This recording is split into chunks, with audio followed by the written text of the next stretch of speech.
Alrighty. It's just Christina. I was like 6 people. It's just Christina. Like all 6 of them is my brother and sister. It's like It's my family. It's just my family. Yeah, it's not my family. It's yours. Well, hello. Just checking. Everything looking good. Does everything sound good? It's yeah, pretty good. You speak. You speak into the mic to see. What's up, everybody? Nice. What's up, everybody? Yeah. Okay, period. Pretty good. All right, we're back. It's been ages since we got together.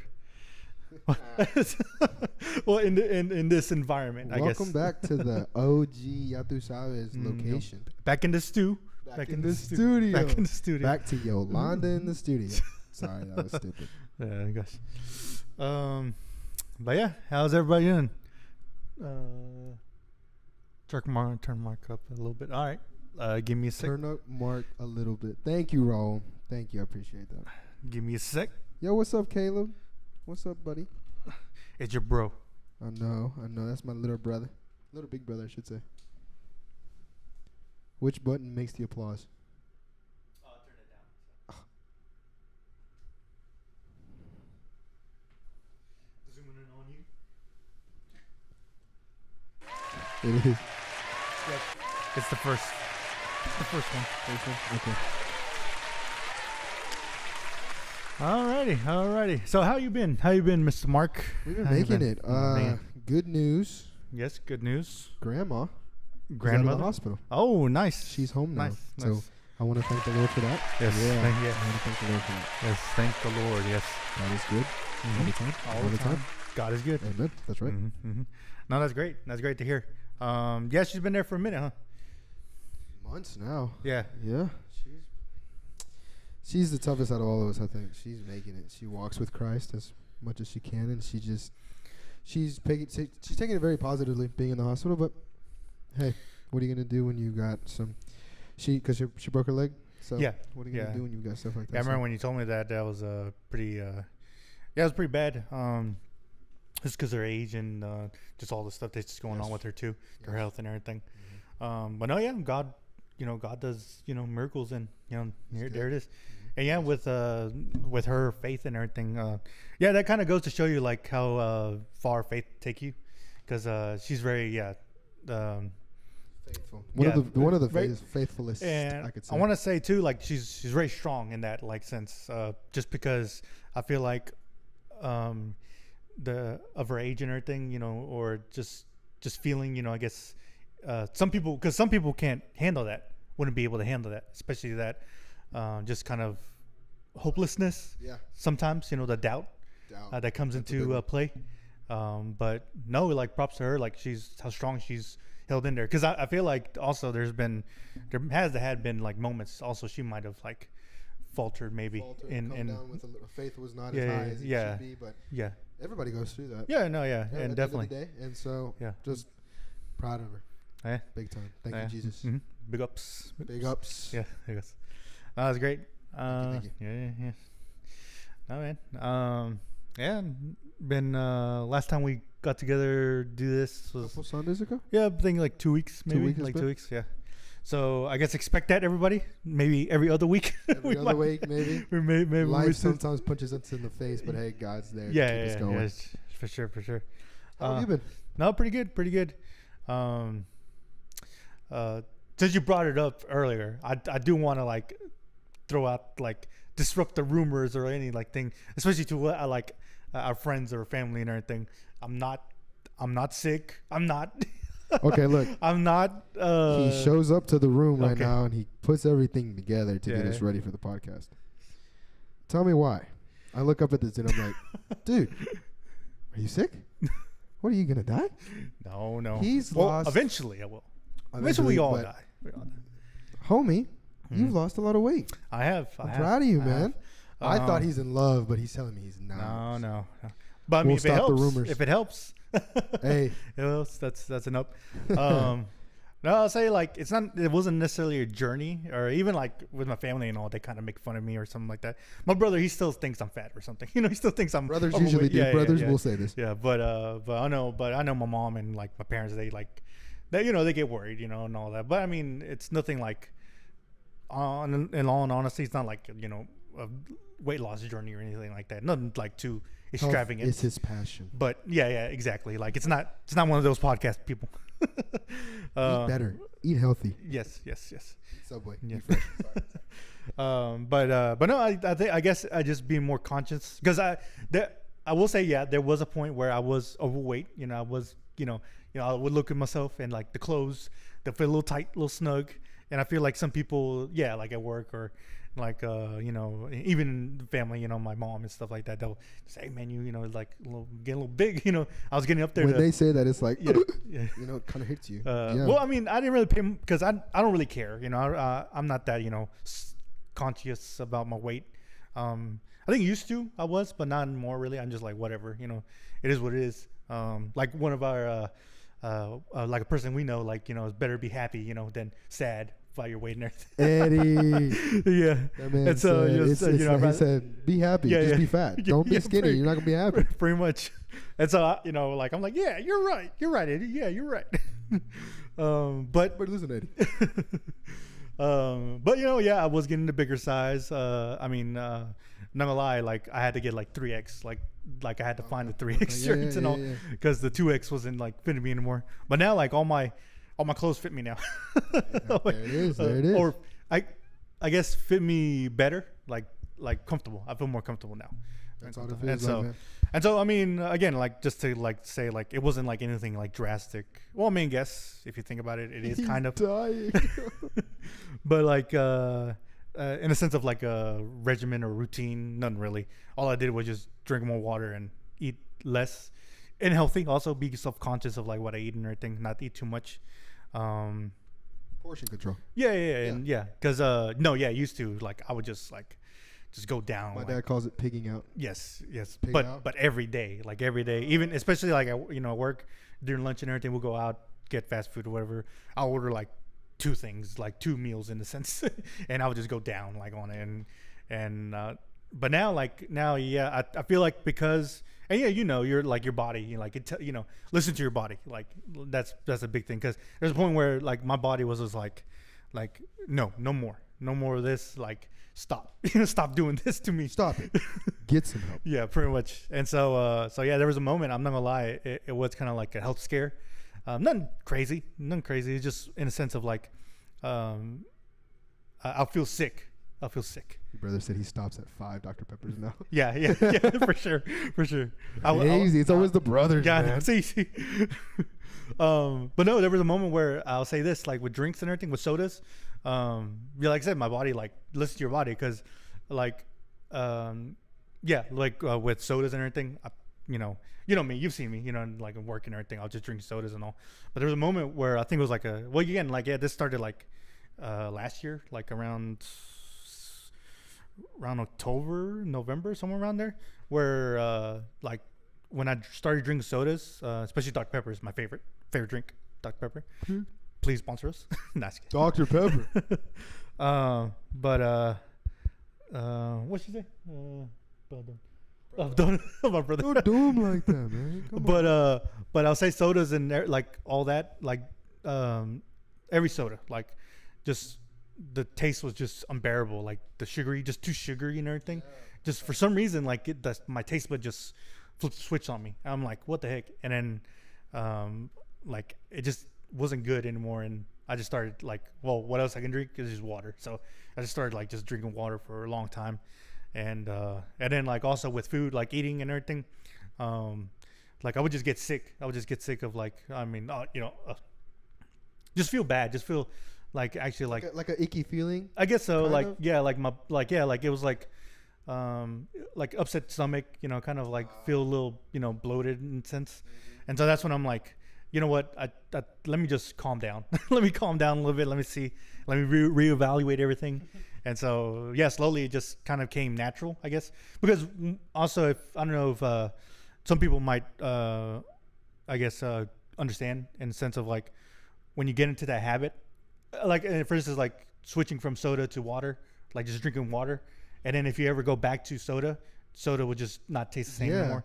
Did you ever have, when you were switching from soda to water, did you get headaches? My dad got headaches. I didn't get headaches. Yeah. Did you? I'll say no. It was more just the taste. The taste it just wasn't the same. But with food, I know like when you cut down your portions, and even though you feel hungry still, you just like try to ignore that. You try to ignore that because that's just the, I guess, I don't know what you would call that, like the addictive feeling, I guess. I don't know, like it kind of comes down. Yeah. And so once you get in that routine of just eating like just normal portions, your body will like adjust to that and be like, okay, this is it. This is your like stomach shrinks back down. Yeah. And so now like when I just eat, like I guess like when you go fast food, like I just eat a meal and that's it. Like my body knows the like sandwich, the I'm fries, full. and the drink. I'm full. That's it. But that's kind of like what's been happening. And I mean, and so I feel like people kind of like, just because they're just now noticing like my weight loss, that they're like freaking out, especially my parents. I know my mom, she freaked out at first because she thought I was sick or something. But I'm like, I've been losing weight, wow. It's not like, overnight. It's a gradual increase. Yeah. And it's like I noticed a little bit of like the other day. I remember we started talking like and I was like, dude, you're losing some weight, and you're like, oh, I'm just drinking more waters. Yeah. And now I when you walked in, I looked at you and you're getting small. Yeah. Dang, bro. But no, I'm happy that you're on the little fitness journey. I'll call you your little fitness journey. Yeah, I'll say that too, because again, like I did notice, in the past, like I was big, I was a little bit bigger and everything. And like it does, in all honesty, it does feel good, like to like people like see that or compliment you, like, oh, you lost weight, or you look good, you look good and everything. I'm like, okay.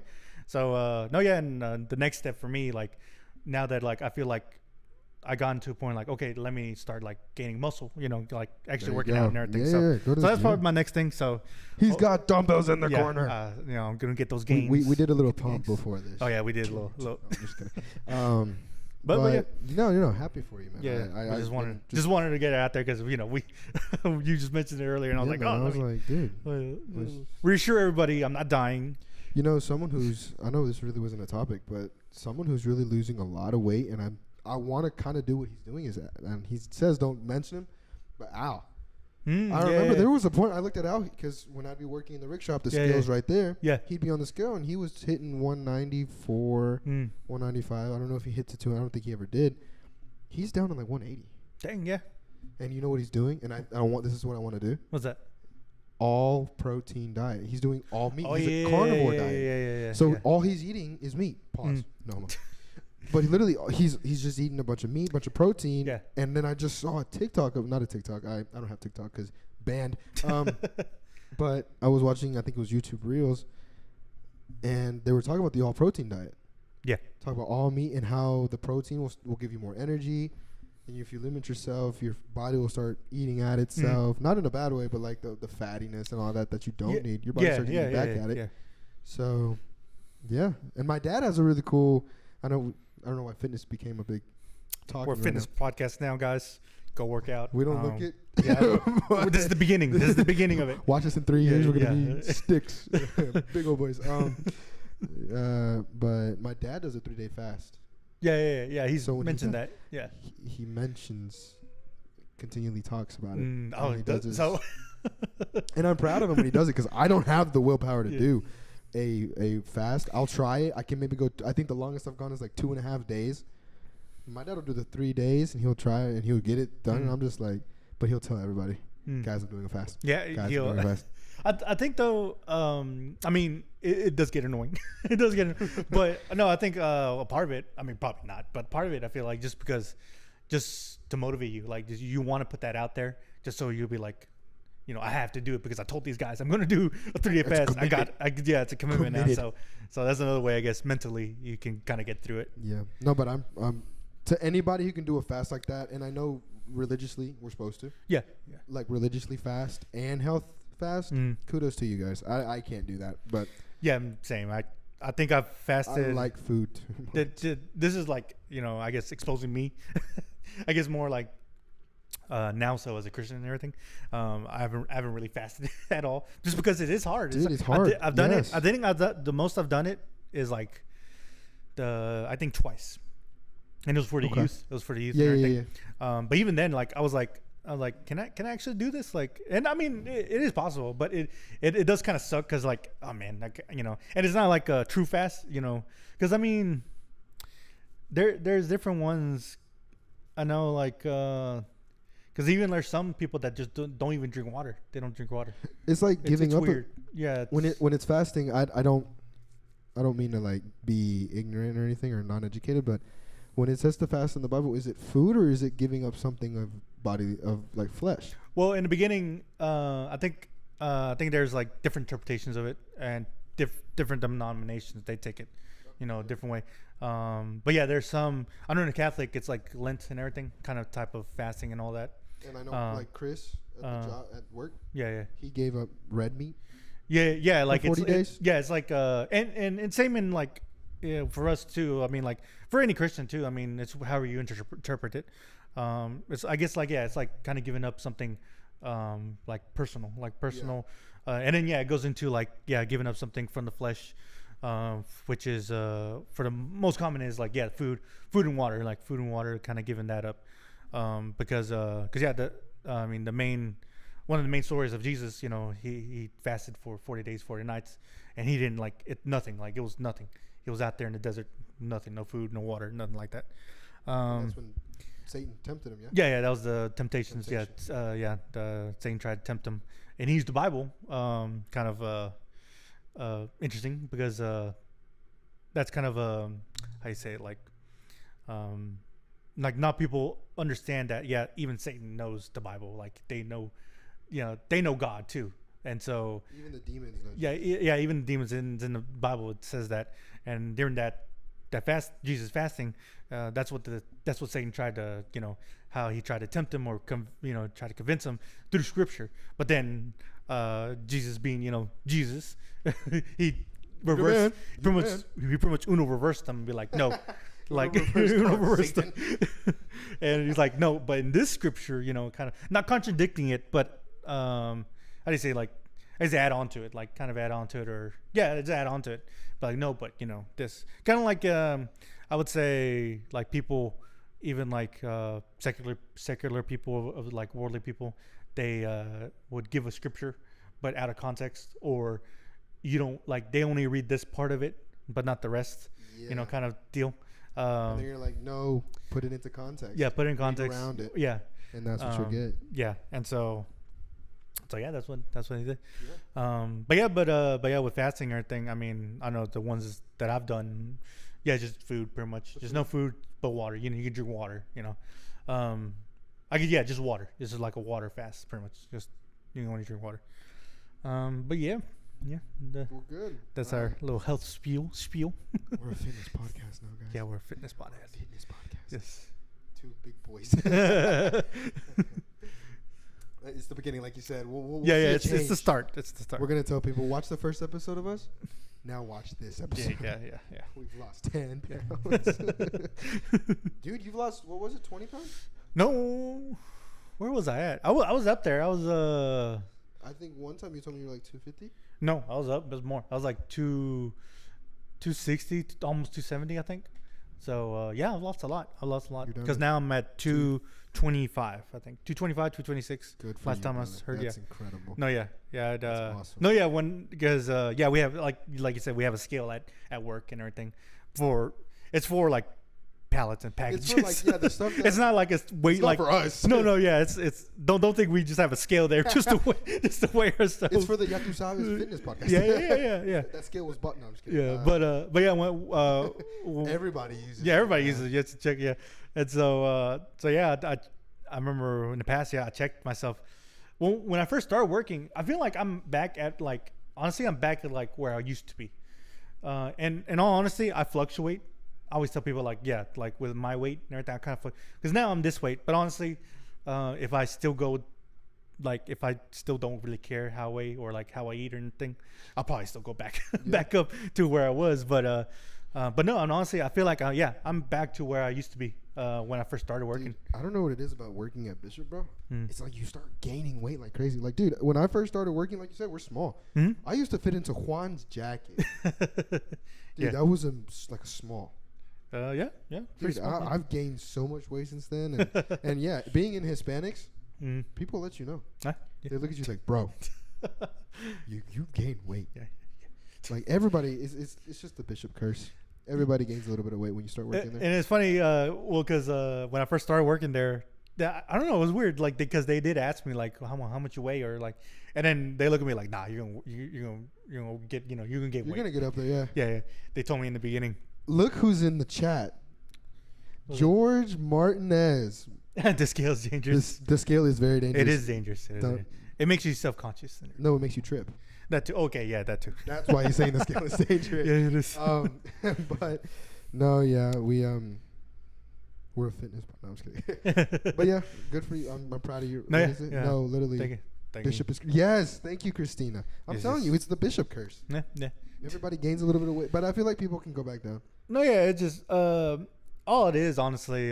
Stop eating. We just got to stop eating the way we eat. That's really it is. It's just how we eat. Yeah, just how we eat and where we eat. Where we eat. Where we go eat. Dude, and everything. On North Market, all we have is fast food, bro. Yeah. That was chicken, Burger King, Wendy's, McDonald's. Yeah, it's all the bad fast foods. Bad stuff, man. That's it. I still go, but dang, it's bad. Yeah. I mean, because what else are you gonna eat? Where else are you gonna go? Where else are you gonna bring food from home? What are we now? No. There was a moment where when I first started working, without my siblings, but yeah, there was a moment like because I was gaining, my mom would see that, and so she would try to make me lunches and everything, and all that. But it was kind of awkward. Not awkward, but. Well, no, yeah, it was awkward because your dad would be like, "Oh, where's mine? Where's mine?" And everything. And they're like, "Ooh, what'd you get?" And he was because your mom's food is delicious. Yeah. Like I could mess myself up. What do you say? Cherry turnovers? Yes, the cherry turnovers. Those are mine. That's my favorite. Were they yours? No. Oh, it's just my favorite. They were my mine. I was like, bro, I ate them. No. George would bring some, and he started bringing some. It's because of George. You know what? We're gonna actually. It's because of George. The reason we're all gaining weight is because George Martinez, everybody, is our baker. He bakes his stuff all freaking every day. He'll bring a big old bag of cookies, no, he's actually helping me with my protein. He brings me boiled eggs. Thank you, George. I love you for that. But literally, you're the reason we're gaining weight, George. Thanks a lot. George is losing weight too. I think if I'm George the other day, he's getting small.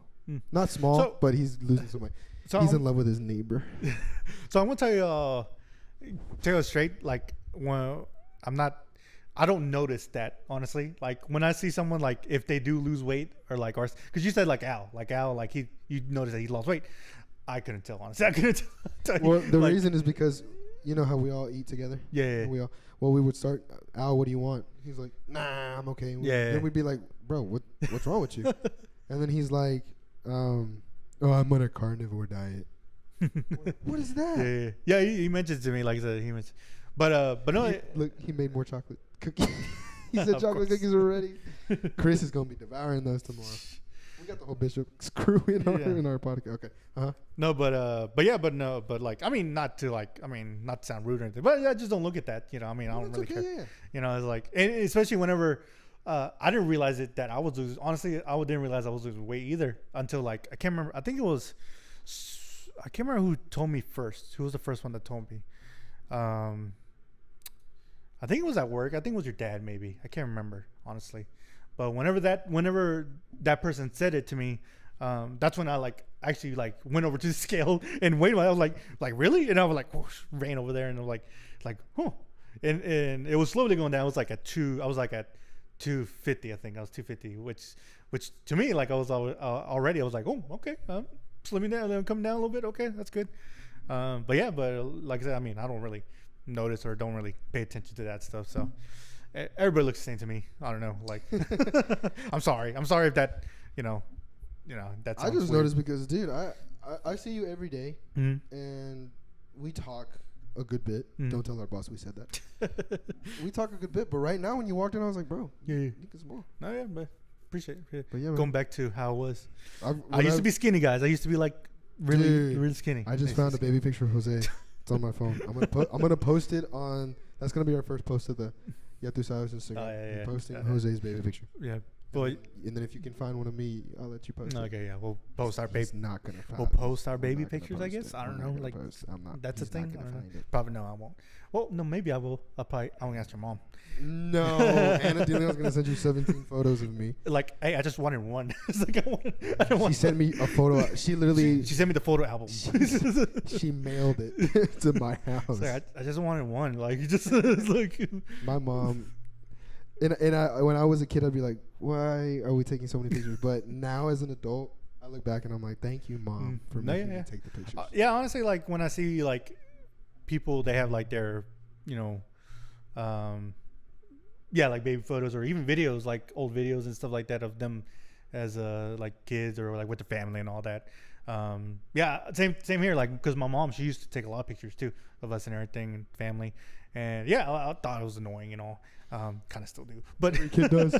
but like now that I look back, like because she has some photo albums and all of us when we were younger, like birthday parties, stuff like that. And I look through it, and I'm like, oh dang, like okay, I see why.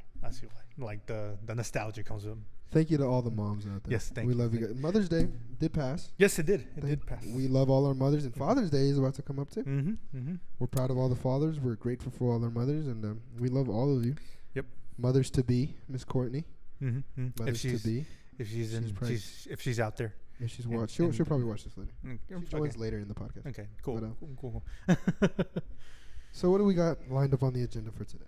Well, talking about nostalgia, that was one thing. We were going to talk about nostalgia and everything. Because I know last time we talked about mainly we were just talking about video games. We were just talking about video. But then, but I guess that brought up something like the nostalgia of like old stuff and everything, or stuff when we were younger. Honestly, before we got home, I passed by GameStop and I bought Paper Mario. You bought a Nintendo Mario? Yes, Paper Mario. Yes, but the reason why is because of nostalgia. Because that game was on the GameCube, like I don't know how long it was, and so yeah, I think we still do have the game and the GameCube. It's somewhere, I don't know where, but yeah, that game was nostalgic for me. That's a pretty fun game, honestly. Yes, tamales tomorrow. Did you place your order for tamales? I did not. Guys, we're talking about losing weight here. If I place my whole order, I'm gonna get big. I think that's why he mentioned it. But yeah, that game. I'm just gonna steal his. but yeah, that game just came out today. It's a remake and it's on the Switch, so I got it because get that nostalgic feeling and everything. Because it was on the GameCube, and to me, that was one of our main consoles. Because a lot of people it was probably like the PlayStation or Xbox, but we had the GameCube. Mine was a Nintendo Wii, man. Oh, yours Nintendo Wii. Nintendo Wii with the white remote that if you swung it too hard, it'd hit the TV. Yeah, because dangerous. man, I'm old. Not just kidding. Well, I am old. I'm a little older. He was a few years older, but kidding, you're old. But I mean, I guess me and my brother could, because again, me and my brother were pretty close in age, and we like when we were younger, we did everything. We did everything together. When it came to like toys, electronics, games, and stuff like that, everything together. If you would get something, I'll get something, stuff like like that. We'll share it. Y'all shared it, yeah. We'll share it, and everything. And so, Not me so yeah, too. and I think, probably not. But I think it was the N64. That was our first one. Dang. Yeah, I know, right? Yeah. Y'all are. Yeah. Oh, I'm just kidding. but we didn't have. Well, yeah, we had it for. Because if it doesn't feel like we had it for, it's not that nostalgic that we had it for a long time. We had a few games on it. We'll play here and there. But then after that, we got the GameCube. I think we got it when it came out. The GameCube, the GameCube. We were close to when it came out and everything. Look at when the GameCube came out. But the GameCube, we got that, and then we got a few games and everything. It was kind of a very Okay, so it's not. Sorry. The GameCube came out September 14th, 2001. 2001. Huh, that's not so old. Okay, yeah. Probably around. Yeah, probably around The year there. before. Maybe. No, the year of 9/11. What was that? The year of 9/11. Yeah. 2001. Yeah. Well, yeah, 9/11. Why I put those two together? I know. Well, I mean, hey, Wait. That came out. That, by the way, 9/11. That came out 3 days after 9/11. Yeah, we'll foreshadowing there. But anyways. Why are you laughing, Jose? Crazy. Jose, are you laughing about No, it's just funny that I think we probably got. I mean, I was still pretty young, so probably a few years after that. Because after the GameCube, it was the Wii, I think. Yeah, it's the Wii. So, but anyways, we got the GameCube and everything, and so we got a bunch of games from there. One was Paper Mario, the 1,000-Year Door. It was really cool. It's like it's like an RPG kind of type of game. I don't know if you're familiar with that type, like leveling. Like you have a character, Yeah. you level up the character, and yeah. you have a party. And so it was that type of game. And so that was kind of our first introduction to that genre of games. Yeah. And I'll say this, like the first time we got it, did not know how to play it at all. That was the first time we realized, oh man, we got to read. It's one of those types of games where you got to read the dialogue. Nerds. There's a story and everything. And I'm like, I don't want, and used to me and brother, boring. me and brother, we're more of like either like a fighting game or racing games. We had the Mario Kart, we had Smash Bros on the GameCube and everything. So just pick your character and go. That's it. But this is like your first like adventure, I guess, type of game. And Mario being Mario and everything. And we thought it was gonna be simple, easy. But when I would like play it, because I would be the first one to play it, and my brother would be watching. And then after like I beat it, or like after like whatever. And usually we wouldn't get like one-player games because that's a one-player game. And so I'll play it or whatever, and then I'll give it to him. But again, it was like, what do we really have to read in order? Because like I'll just skip the words or skip the text, and I'm finally get into the world, and I'm like, well, what do I do? Now where do I go? Where do I go? And I didn't realize I had to read the dialogue and the text and everything there. But then a few years later, replayed it, finally understood it, and went, was almost beat it, was at the last level, and that's when the Wii came out, and then we just went to the Wii. But the Wii also, the first like generation of it, you could play GameCube games on it. I think you could still play. For real? Because the one we got, it had like flaps, like on the top. If it had a flap that it opens up, and then there was the GameCube controller. The GameCube controller slots, and then the memory cards on top. Dude, I never knew what that was for. Yeah, that was for GameCube. And so we were able to play GameCube games on the Wii. Wow. And that was pretty cool. And then the later models, they took that out, and it was just the Wii. It's the Wii and everything. So a little fun fact for anybody that was like wondering what that was for. Dude, I never knew. That was for GameCube. Gosh. Yeah, that was for GameCube games. Yeah. Dude, Just put your GameCube game in there, and then it'll pop up. I learn new things every day, bro. Did it do that? Yeah, did the whole thing. Yeah, did the whole thing. One of my favorite games too, off of the GameCube, was Luigi's Mansion. That one was pretty good. I've heard good things about that. That was a great game. I love that one. And I heard they remastered it too. They remastered the second one. I think they did the first one. Oh no, I think they remastered it for the 3DS when the 3DS came out. Yeah, they remastered it for 3DS. Did you have the 3DS? Yes, I did too. Yeah. Me and my brother, we pretty much had like all the systems growing up, or tried to, because after, I think, when we had the GameCube still around, before we got the Wii, or even, it might be in, well, anyways, around there we ended up getting the PS2, because there were some fighting games we wanted to play, because our cousins had PS2 and they had some fighting games, Mortal Kombat, that's it. like Street Fighter, stuff like that, but one main one, which is for any anime people there, the Naruto games and everything. Those are fighting games and all. I know you're not that much. We need to get an anime. We need to get an anime. Yeah, I know who to pick too, but he doesn't have no time apparently. I don't know, or it's just no. Yeah, but I don't know. I've never been no. But yeah, no, I get you. But I mean, hey, don't knock it till you try. Well, I mean, you've tried it. I've tried. Talking about anime, by the way. Don't get the wrong idea. No, I've never done it. No. Yeah, no, I've had a couple instances where I've tried it. I think I watched like 2 seasons of Naruto. I just couldn't do it. Yeah, some anime, like especially long form ones, that have like a lot of episodes. Yeah, it starts slow. Like it does start slow and everything. But there was a Naruto game on the PS2, I remember, and really wanted to get it. And so we got the PS2 and we played it and everything. And then after that, we just kind of started slowly getting into the other consoles. We got the Xbox 360. Then after that, we got the next gen, which is PS4, Xbox and stuff. We, when we started getting like, big boy money, actually working. When you started working, making your own money, yeah. And we just, splurged and got like every system. Even the handheld stuff, we got like the DS, the original DS. I got the original DS. Dude, the Mario games on the Nintendo DS, dude. Those will bring me back to tears because those were incredible. That's what's childhood right there, man. Nostalgia. But not even that. Like Game Boy too. Like we had a Game Boy Advance and everything. Me and brother, everything. Oh, I think. Have you played? Dude, y'all's thing lights up. What the heck? Crazy. Oh yeah, this.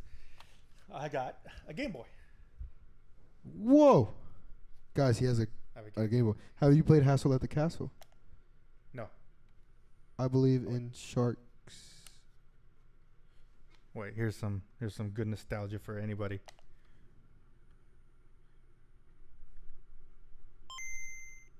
I don't know if y'all heard that. Wow. That's crazy. this guy. No, none of the Shrek stuff. No. Oh, gosh, we're going to... Gosh. Ban. Let's ban them before this gets crazy. Have you played Shrek Hassle at the Castle? Yeah. Well, honestly, like, none of the, like... Because I know there's people that actually aren't into or...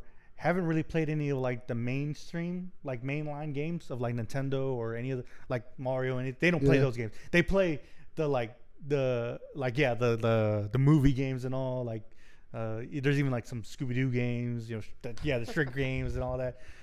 Just like I don't know, like just not non-mainline games. There's people that are like that. And I remember I used to have what was it? I think I had a Scooby-Doo game for the Game Boy Advance, and honestly, I did not know how to play it. It was just like I was just walking around the map and like, what do I do? Like, I mean, I don't know. Like, we did have for the GameCube. I think it was for the GameCube or I can't remember for what it was. The GameCube or PS2. There was a SpongeBob game that we had. There's a SpongeBob game that we had and we played. I think we have it actually. I swear, you can start pulling out. Right here behind Mark. Right here, there's a little cabinet. If we open it, there's all our games there from PS2, everything, game like a DS and all that. So there's a bunch of games. Bro, in the future, y'all can make buku money. No, honestly, there's some. We later got into Pokemon, and there's some Pokemon games that we have that cost like if you go to eBay right now, they cost like over $100 and stuff. Dude. And I'm like, yeah, dude, we're gonna sit on this for a little bit. Resale. But yeah, like yeah, that kind of brings out the nostalgia, I guess, in the sense. Man. Yeah, in that sense. But yeah. Yeah. Mm-hmm. Any favorite games or anything? Or were you like a gamer? Like when I mean I know you are now, but I mean, back in the day, Or kind of. we were always playing Mario, mm-hmm. like Mario 3D Land on the Oh, yeah. Nintendo DS, or then you had on the Wii Mm. Mario Bros. Yeah, the Mario. Yeah. Like literally, you would have Mario Bros. And you'd literally. My favorite time was when we'd play Mario Bros. And then all the cousins would come over, so it'd be like it'd be Mario, Luigi, and then Toads. Yeah. And y'all could all play together and beat the levels together. Yeah. But I think my favorite memory was me and my dad had an Xbox 360, Mm. and we bought Mortal Kombat versus DC Universe. Yeah. We stayed up till about 4 a.m. to beat the story mode together. It was Nah, that's cool. that's cool. the nostalgia, Yeah, right? yeah. And I'm just like, I'm gonna cry. It is funny though, kind of hearing your kind of nostalgia compared to mine, because to me that's like I was like that's like earlier in my life. That's like that's not. I'm not gonna say that's obviously that's not nostalgia for me because that's I mean everybody has their own type of nostalgia and it's funny too because I feel like now like with this new generation, I guess not necessarily yours but like kind of a little bit younger still. They're having like that nostalgia feeling now, which is funny. And like their nostalgia is like this earlier stuff or trends like early 2000 stuff or something. Yeah, stuff that we were already kind of knowing about. They're like this is nostalgia. It's funny, but no, yeah, like everybody has their own. Of course. Thank you. We appreciate it. Thank you. And band. That was. Sorry, some came up.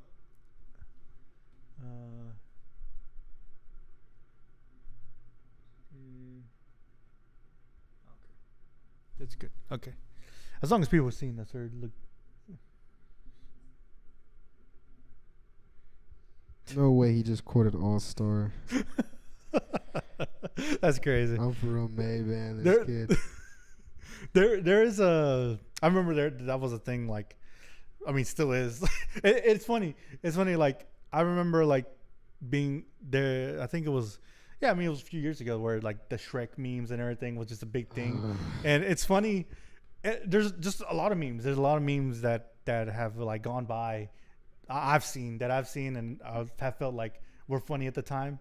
And some of them are kind of funny, but to me it's funny that like the new generation or like the younger people, like my younger brother, like he's finding out about these memes and everything, and it's just funny to me. Like, oh my gosh, like that. The last time I heard that meme was like in middle school or high school, and so it's funny to see it now, like how it's evolved or how people have stumbled upon like the memes or the jokes and stuff. It's with like this stuff too. Do we like dumplings? Great question. Do you? No. I've never actually had one. We love Shrek. W trilogy. No, I mean Shrek is good. Yeah. I have a question.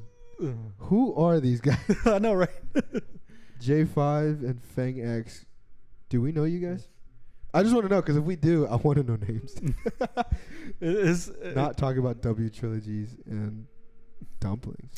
Hey man. J5, JS. Hey man, we need all the views we get. Of course, well, not of course. The views, what's it called? The interactions or the interactions. Yeah. Of course.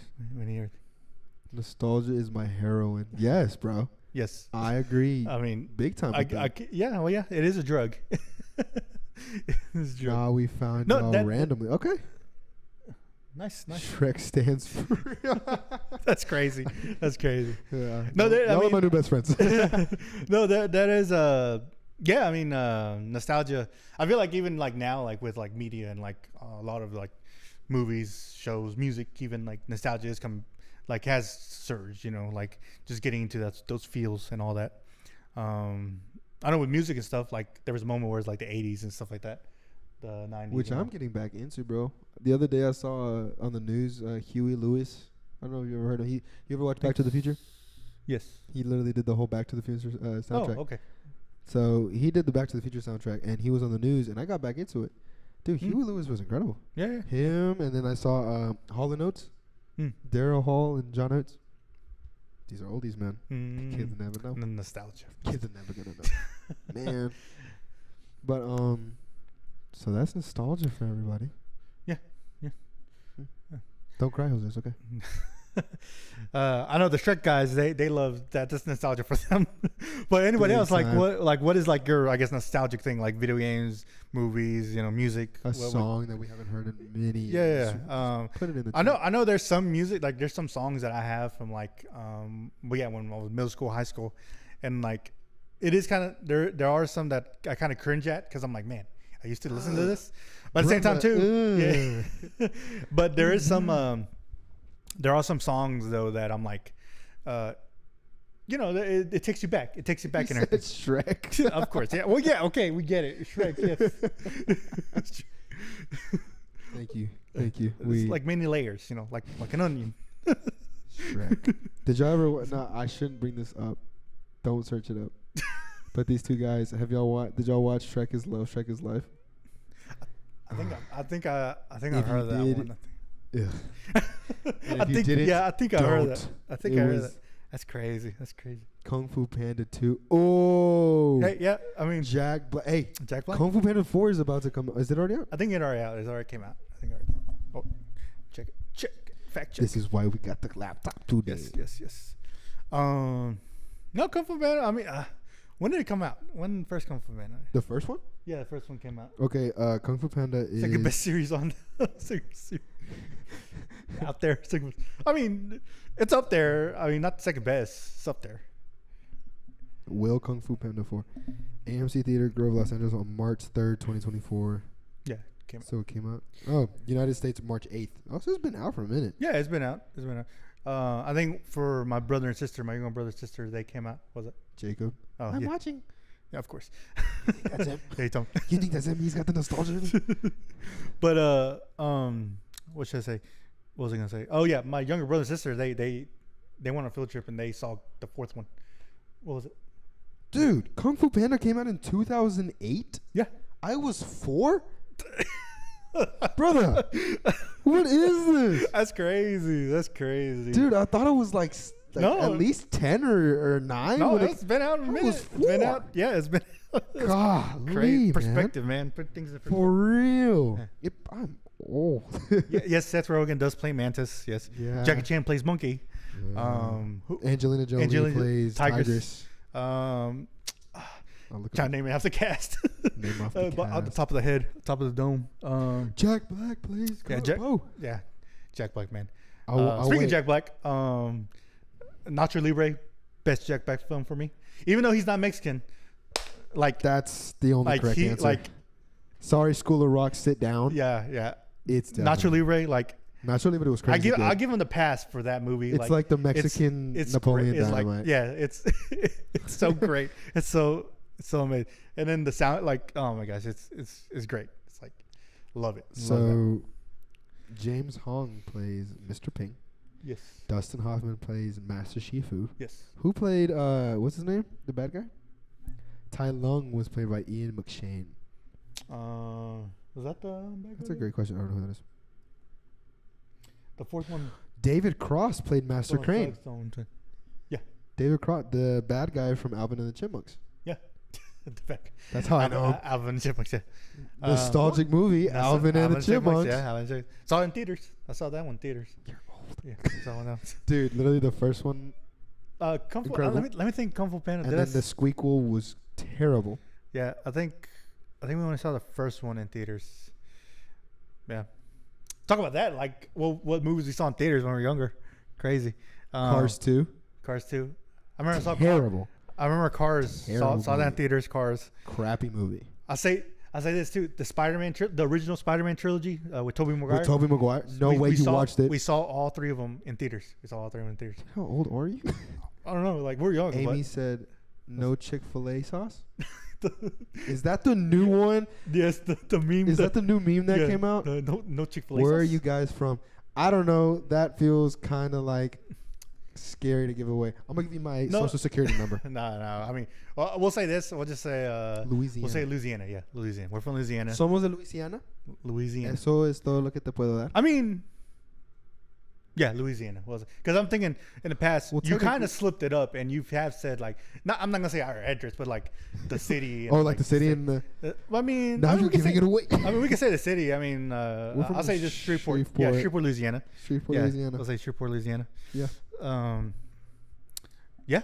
Oh, you're Americans, brother. Where are you from? What are you, European? Oh yeah. Where are you guys from? Where are you guys from? Don't give shout your- out in the chat like where you're from. Don't give your address. By the way, any young Please viewers don't put dox addresses in the chat. Don't dox yourself, but just where you're from, like state. Don't dox yourself. Yeah, just state. Just state, city, whatever. But I mean, I guess like for anybody just joining Look or at my just beautiful legs.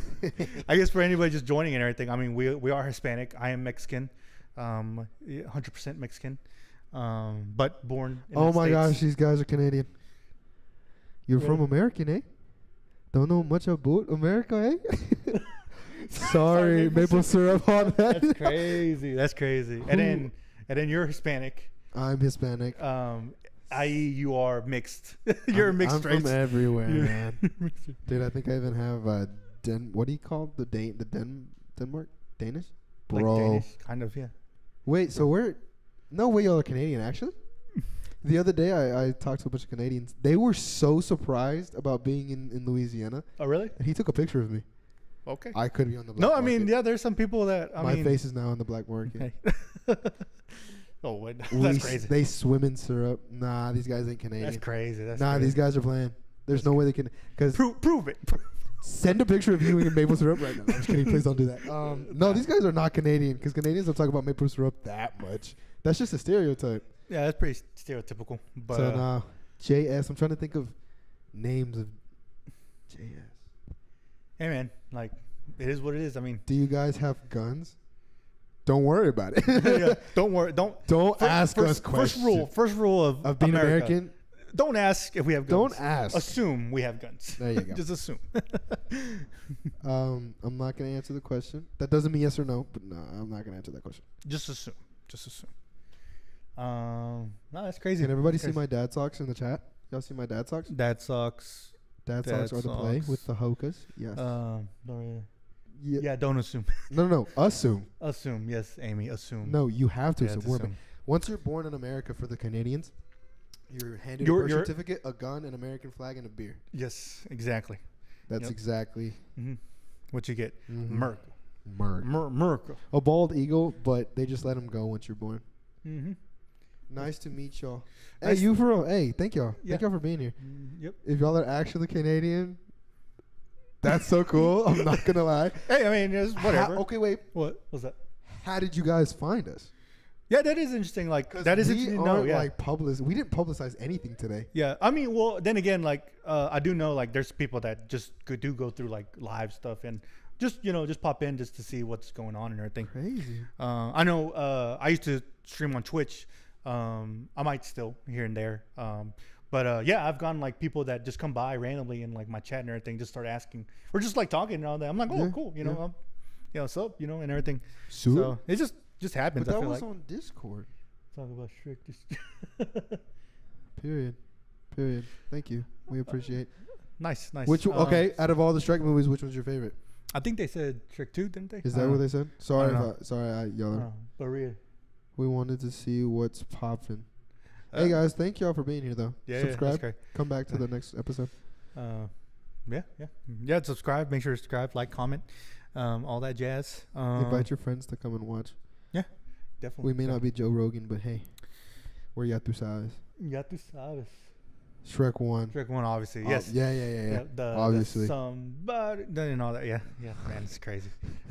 that was the down. Imagine. Unfortunately, at the time, that was the downfall of the band Smash Mouth? Smash Mouth. That was the downfall. Dude, unfortunately. imagine your like most now- popular song being because of a green ogre Yes. coming out of a porta potty. I'm not gonna lie though. Like when I didn't like at the time. I mean, obviously young. It was towards younger audience and everything. But at the time, I did think that scene was kind of cool. It was kind of catchy and everything when he just like popped out of the house and everything. Did you ever watch like the bass boosted YouTube videos late night 3 a.m. bro? Yeah, it was crazy. But it's funny that I didn't not realizing it, but that was like the downfall of Smash Mouth. But now like because of the whole like I don't know for some reason how much money do you think they made because of that? Yeah, and now like no, but unfortunately I did hear though, I don't know, look it up though, but the lead singer, I think he did pass away. No. Yeah, I think he did pass away. For real? Unfortunately. But they were kind of down bad. I'm not gonna lie. They were like there was some like they were still doing shows, but like the lead singer would be like up there like drunk and like just terrible, and yeah, it was awful. Unfortunately. September 4th, 2023. Steve Harwell, the founding lead singer of the rock band Smash Mouth, has died after struggling with various health issues. He was 56. He passed away peacefully on September 4th, surrounded by family and friends at his home in Boise, Idaho. So, yeah, he passed away last year. Yeah, he did. Sad that I look like a brown-haired Prince Charming. Would you say this is accurate based off of my profile pic? Yes. Not going to lie. I can see it in the hair. It's the hair for me. The one that says yes on it. Yeah, it's in the hair. Yes. The definitely. J just flows like Prince Charming's, but it's brown. I do see the brown in it. Yeah. I can see a little bit of yellow. A little bit of yellow in it. I agree. Yeah. So I'd give you a Mexican Prince Charming. or Indian. Oh, have you seen those memes? Like especially like your Mexican family, and it's like the Shrek, but then it's like yes, and the Theo, Photoshop. Yeah, the Theo, bro. The Photoshop. Can you tell me why? And no disrespect, but have you seen Shrek with the beard and the? Yeah. You know who he reminds me of? What's that? Irvin. No disrespect, but I just looked at it. Like I'm not gonna lie. Or like, Daniel. Whenever gosh, I'm not gonna lie. A lot. Whenever I did see those photos at first, like they did remind me of certain people. Like every single one. Like I know someone that looks like family. Someone in my own family. Someone I know. Like there's someone that looks like this. Bro, Theo, is that you? Yeah, but these guys are just. I love it. Yeah, they're just having their own little conversation. I love it, bro. Nice. Yeah. But yes, I keep can going. see Prince Charming. No, yeah. Keep it going. But anyways, subscribe. Enough Shrek talk. Because we love you guys, but that's a lot of Shrek talk. But this podcast is just like an onion, Like I'm sorry to go back to that joke again, but it got many layers and everything. Well, I had the doc here. Let's see, what did I have under pushing religion? Oh yeah, I did want to talk about that. I feel like I go ahead. So I feel like I know where you're going with this, but I don't know if you've heard on the news. But we were hearing this. Me and my siblings, we were hearing this when we go to work. We listen to radio. To the radio. And sometimes the new stuff comes on and everything. 94.5? 96.5? Yes, 96.5. 96.5. KVK. Yeah, all that. The Christmas station. The Christmas station, but not yet. Not Christmas yet. Not yet. But it's usually the Kid Craddock morning show. Kid Craddock morning show. Usually that. Hey, do y'all get radio and Kid? No, sorry. Did you just ask? But anyways. What's the top Canadian radio station? Oh, yeah, that's true. Hey, if y'all really are Canadian, like, what is the top? They're going to look it up. Yeah, they go look. Their VPN isn't killing today. Also, you're from Quebec. But anyways, we did hear there was a bill being passed that it required schools in Texas to have the 10 Commandments in public schools. And that's such a Texas thing. Yeah. But I think they were going to do it in like in other states too. They're still. I think even just this morning, we did hear that they were trying to do that in Louisiana also. Hey, we can talk about it. So, are you okay with getting controversial right now? So yeah. So that that's what I was trying Podcast. to get at. But I did want to ask that. We are Christian and everything. But I do feel like there is a point where. Yeah, again, pushing it. You're a little pushing it kind of. But I did want to hear your thoughts about but just to kind of put it out there already. The bill didn't pass. It failed because it was supposed to be voted on a certain time or date, but they failed. So it was failed not because of votes, but because of they didn't get to it. Improper planning. And who would have thought? Who would have thought? And so not with our government, I believe it. who would? So, clown we have. but going off of that, like, is that okay, or like, what do you think about that? Like, schools, public schools, just plastering the Ten Commandments on there. Okay. Here's what if it's okay. Let's see. Christianity. I love you. Christianity is perfect. Thank you. Thank you. And look, this is what I'm going to say about this. Back in my old high school, there was something called SAGA. It was a club. It was called Sexuality Arrangements. Something about being open about your sexuality, right? Mm-hmm. And people would go around with pride buttons, with pride flags, with these kind of flags. And look, if you're going to do that, mm-hmm. God and Jesus gave us the mentality mm-hmm. to be free. He did not. If he made the world perfect, Adam and Eve wouldn't have sinned. He wouldn't have. But he gave them the choice to eat the fruit. So I'm not. So if you're gonna do that, that's on your accounts. Mm. But nowadays, can you tell me one time that the gay, and I don't mean to be controversial, but there's a Pride Month. Mm-hmm. It's Pride Month. Mm-hmm. Look at all of the brands. Look at all of the soccer teams. They all have the captain's band in soccer. It's 11 people and one of them becomes the captain. When it's Pride Month, everybody has a little, right? Mm-hmm. So they're pushing it on us. Yeah. And when you don't celebrate it and you go against, you're the bad guy. Mm-hmm. So here's my thing. In Texas is very, very Christian oriented, gun like they said, the Americans, you have guns, they're very gun. The Second Amendment right to bear arms, they take that very seriously. Very conservative. Conservative people. Mm. And look, I'm not mad at it. I'm kind of disappointed that the bill didn't get passed. And you can crucify me, but I'm going to tell you the truth. If other controversial topics like gays, like the LGBTQ community, like kneeling if that stuff can be pushed on to Christians and you can make fun of Christians, well, what's so bad about pushing a little bit back? And okay, if it gets failed, okay, it happened, but why can't Christians push back?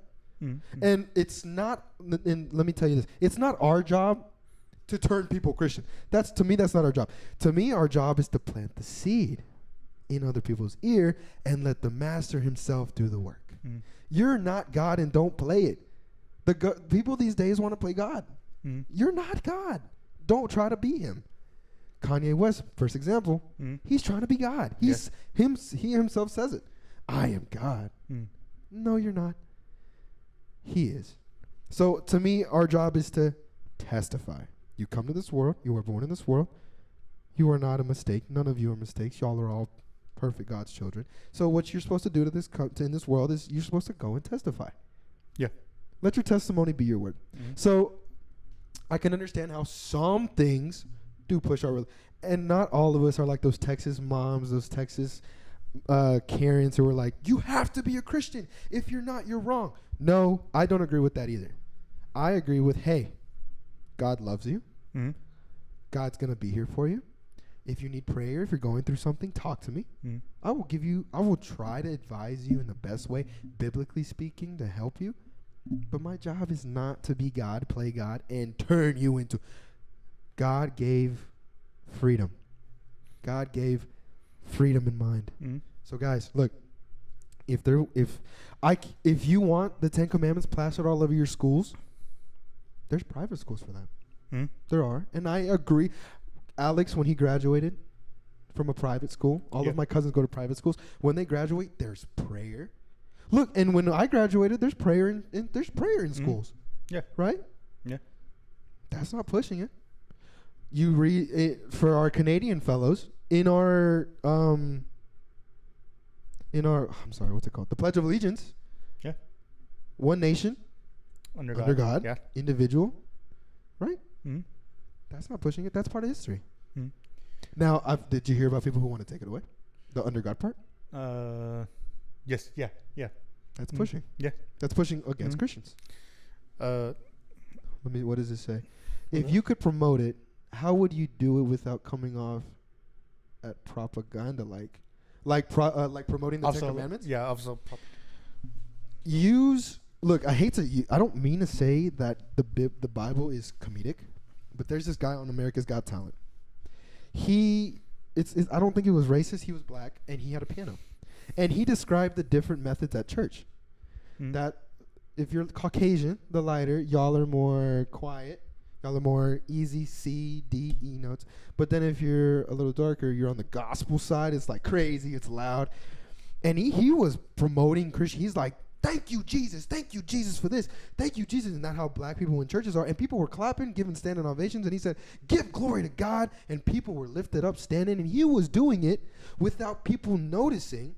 And he was preaching without people noticing. So look, getting back, because I don't want to answer your question.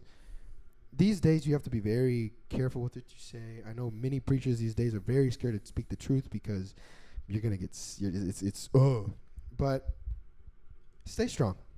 If you're going to promote it, promote it. God was among sinners. His disciples before they were disciples were sinners. Matthew was a tax collector. Peter was literally what's it called? Peter was he went out and what's it called? It was an there's a word I'm looking for. Yeah. Peter, he went out and he killed Christians. Did he kill? Paul. That was Paul. Paul. Sorry. Yeah, Paul was sorry, yeah. Not Peter. Peter Saul. That's why I'm. Yeah. Saul. So look, I feel that if they can push things like that onto us, why can't we push back? But at the same time, don't play God and don't think you're right. There's only one true living God. He's omnipotent. He's omnipresent. He's everything to us. Let him play God. What you have to do is testify his word. Put the seed in the mind and let God do the rest. Because God will do it. Guys, demons know of God. Mm-hmm. Rogelio last night, he preached. Okay. Rogelio preached last night, brother. Great. Reggie. Decent. Reggie. Not Reginaldo, not the pastor, not Brother Reggie. Yeah. But Rogelio preached, and he said, even the demons know of Jesus' name. They knew of the coming, the second coming. When he resurrected. They know. Satan knows the Bible. Satan was an angel. Mm-hmm. And Satan knows that God can do it. That's why this isn't our world. This is Satan's world. And God can change you. But it's not our job to change. It's not our job. It's not your parents' job. It's not your teacher's job. It's not your pastor's job to change you. It's our job to testify to you so God can change you. Mm-hmm. But like we said, God gives you freedom of mind. God gives you freedom of speech. What's the First Amendment in the United States amendments? Freedom of speech. Freedom of counsel. What's it called? Freedom of coming together, freedom of speech, freedom of text. Everything is right. Freedom of religion. Freedom of religion. If God didn't want it, he wouldn't allow it.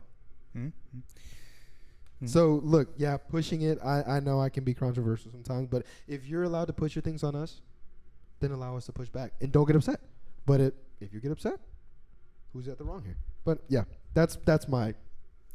Your little spiel. My little spiel. Jesus is good. Jesus is king. Amen. Yeah. And I'll fight it for the rest of my life. Yeah, sure. I just wanted to see, get your thoughts on that. Because, I guess mine are similar. But I do have empathy on, I do have that sense of empathy on, others. Because that's another thing, too. I mean, Jesus' teaching, is to turn the other cheek. And to also, and also the whole story about, what was it? I can't remember what book or chapter, but I remember there somewhere. Man, I'm bad. It's doing scripture, coming back to scripture and everything. But there's a story where in the Bible where there are people that are trying to are spreading the word, but they're not doing it the right way, and then they go up to the Pharisees or to the council or whoever at the time, and then they won't do anything. Because they said that if it's God's word, then or if it's not God's word, then he will he'll pass judgment. Yeah, but eventually he will pass judgment onto them if it's not his word and everything. But we're not gonna in a sense they're not gonna resort to violence, or they're not gonna resort to shutting them down just because, just let them do their thing. And if it is God's word, then, he'll do, he won't, we'll know. Yeah. But if it isn't, then he'll bring down punishment towards them. And so, but going back to that, like, I mean, I do have empathy in like, in that sense of free will. Yeah. That free will that God has bestowed onto us. And because I remember, it does sound harsh. I remember there was, whenever they were talking about the whole bill being passed and all, some like Congress people were talking about it, were trying pushing it, and people arguing not to do it. And one of them was like, if you want your kids to learn the 10 Commandments, then take them to church, but it doesn't, but it doesn't necessarily belong at schools. Yeah. And I kind of half agree with that in a sense, because I mean, like, in the past and even now, like again, it is different towards other people because it is different how we receive the word and how we'll take it.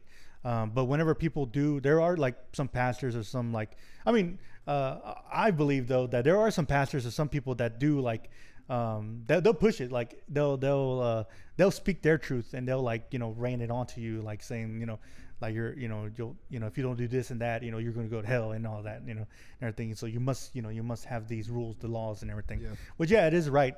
But again, I think I spoke on this to the youth last Sunday, where whenever you are, it is our jobs as Christians to make disciples. That was that, because that's the mission. Mm-hmm. That's the mission that Jesus gave us at the end. Before he left, before he ascended, he let the disciples know to go out and make disciples around the world, and to know his word, to know his truth. And so as Christians, we do have to do that. We have to go out there and give the word, plant that seed. Give that word, give that testimony.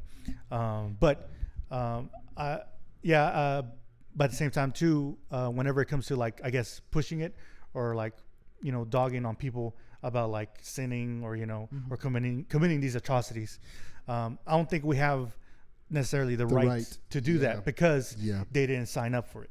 They haven't signed up for it. That's exactly what I mean. The main thing to realize for anybody that hasn't like, given their life to Jesus and all, just know that he loves you, to anybody, to like to the person that's sinning right now, know that Jesus loves you, regardless of anything you're doing. If you are like, if you are like confused or like, if you have like committed adultery or like, or cheated on someone, know that Jesus loves you. He still loves you and everything. And, know that the person that's, just, that's, that's just sinning and all that, the sinner, he loves you. And, but if you want that eternal love, or if you want that, like, to get to know Jesus, okay, then that's when you have to start switching the script. Okay, then now prove it. Now come to, do all this stuff. So coming back to the pushing it thing. These days people will take everything out of context. People will take they'll try to change what you say to make it better for them. Mm. And I remember this story. I think it was in Little Rock, Arkansas. I just looked it up. That they wanted, in front of a courthouse, they wanted to put, I don't remember if it was the 10 Commandments. Oh, yeah. I think I heard it. Two big statues of the 10 Commandments. And with freedom of religion, freedom of speech comes protests. Mm-hmm. So it said, it's literally Satanic Temple protest, 10 Commandments monument with goat-headed statue. Yes. So literally in this story, some people wanted to put the 10 Commandments in front of a courthouse. Some Christians thought it would be a good idea, and they started, and I think they put him up. Yeah. Then all of a sudden, Satanists, atheists, and it's crazy, and controversy. I know Google right now. I looked up what was the name of the goat god for Satanist. I put that and it changed it to atheist. He doesn't like the word Satanist with an atheist, but okay, Google. And his name was Baphomet. Sorry. Yeah. Baphomet. And so when these people put the 10 Commandments in front of the courthouse, atheists, Satanists, same thing, whatever, they literally protested and told them, well, put the statue of Baphomet up. Mm. If you can put that, just put the statue of Baphomet up. So they had to take down the 10 Commandments. Yeah. So coming back to pushing it, I guess you're right in that sense, because in this world, if we teach the Ten Commandments, let's say we teach the Ten Commandments in schools, protesters can be like, okay, well, then you need to teach something from the either Quran or the Torah or the whatever the atheist Satanist Bible is. Y'all have to teach that too. But if it's not, then we look bad as Christians. So it's a lose, to me. It's a lose situations. Christians can never have it right because we're in the wrong, and then people can. So I guess like don't push it. Because it's not your job to push it. So in that sense. I mean, again, it's like with anything. Again, with the freedom of religion, it's that is part of our constitution and everything. And so that's, and if you think about it, the whole like government, in the beginning was set up by Christians, because God-fearing, man. And and like everywhere in the courthouses and all, in God we trust. There's easier that, times, all that and everything. But I mean, like I do understand in the other side, because I do look at both sides in that sense, where it does seem like that Christianity is being pushed towards people, especially here in the United States, because the United States is built off of immigrants, and obviously you're going to get many nationalities, many religions, into it. And that's why in one of the first, in the first, was it in the Constitution, the first rights, the freedom of speech, but also included freedom of religion. But again, but they did later on, they did put it into where it is we do have to separate church and state. Because of that reason, of that reason of not wanting, like, we can't just force upon a religion on you, because it is freedom of religion. It's freedom of religion. So it's can't contradict yourself. And so for the people to just practice their own religion privately, or even publicly, you're able to do it publicly and all that. The street pastors or the street, evangelists and all, they do that. They use that and everything. But and they get smited for it. But But again, like I said, in the end, to me, it is like to each his own in that sense. It just, I don't think we have to. I don't think we need to make it a big deal all the time as Christians. I think, and we have those. Unfortunately, we have those people that it's like, no, you're wrong. You need to be a Christian. Like, no, that's not how you come upon someone. And so it is crazy to think like we can easily like, and that's it's so weird, like how like so easy, like how a Christian can contradict themselves whenever they get emotional, and it gets intense, because at the same time too, you can't trust your emotions, because God had said, not to trust your emotions. It's really like a big saying, don't make decisions off emotions. Exactly. It's not the emotions, but the Holy Spirit. We're given the Holy Spirit to guide us, to the right direction. But some of us just get so heated that we just don't listen or don't realize that, and then we forget. Once we get into that mode, we just forget all of Jesus's moralities and teachings and everything that just go out the window, because your pride and just you're just wanting for yourself to be right. Exactly, and not humbling yourself to just to walk away and just understand that no, like God gave us free will, so he can't just push that onto everybody, unfortunately. And so that's kind of a beauty in the thing where that does show like who is willing and who has that faith to actually turn towards God.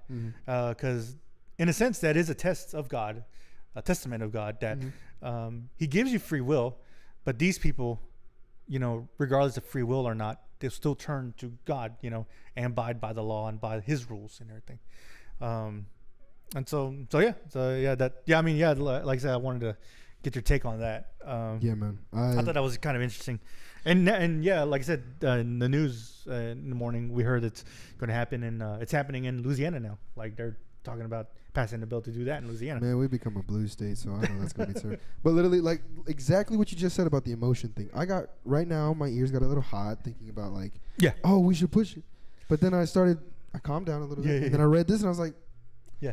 people will take it the wrong way. People will then protest and make it so maybe don't push it. Yeah. It is hard. It is hard to kind of move forward when it comes to this stuff, or just to kind of like understand like how can we fix that? How can we fix, or how can we make people understand? Because everybody has their opinion. Everybody has their own ideals.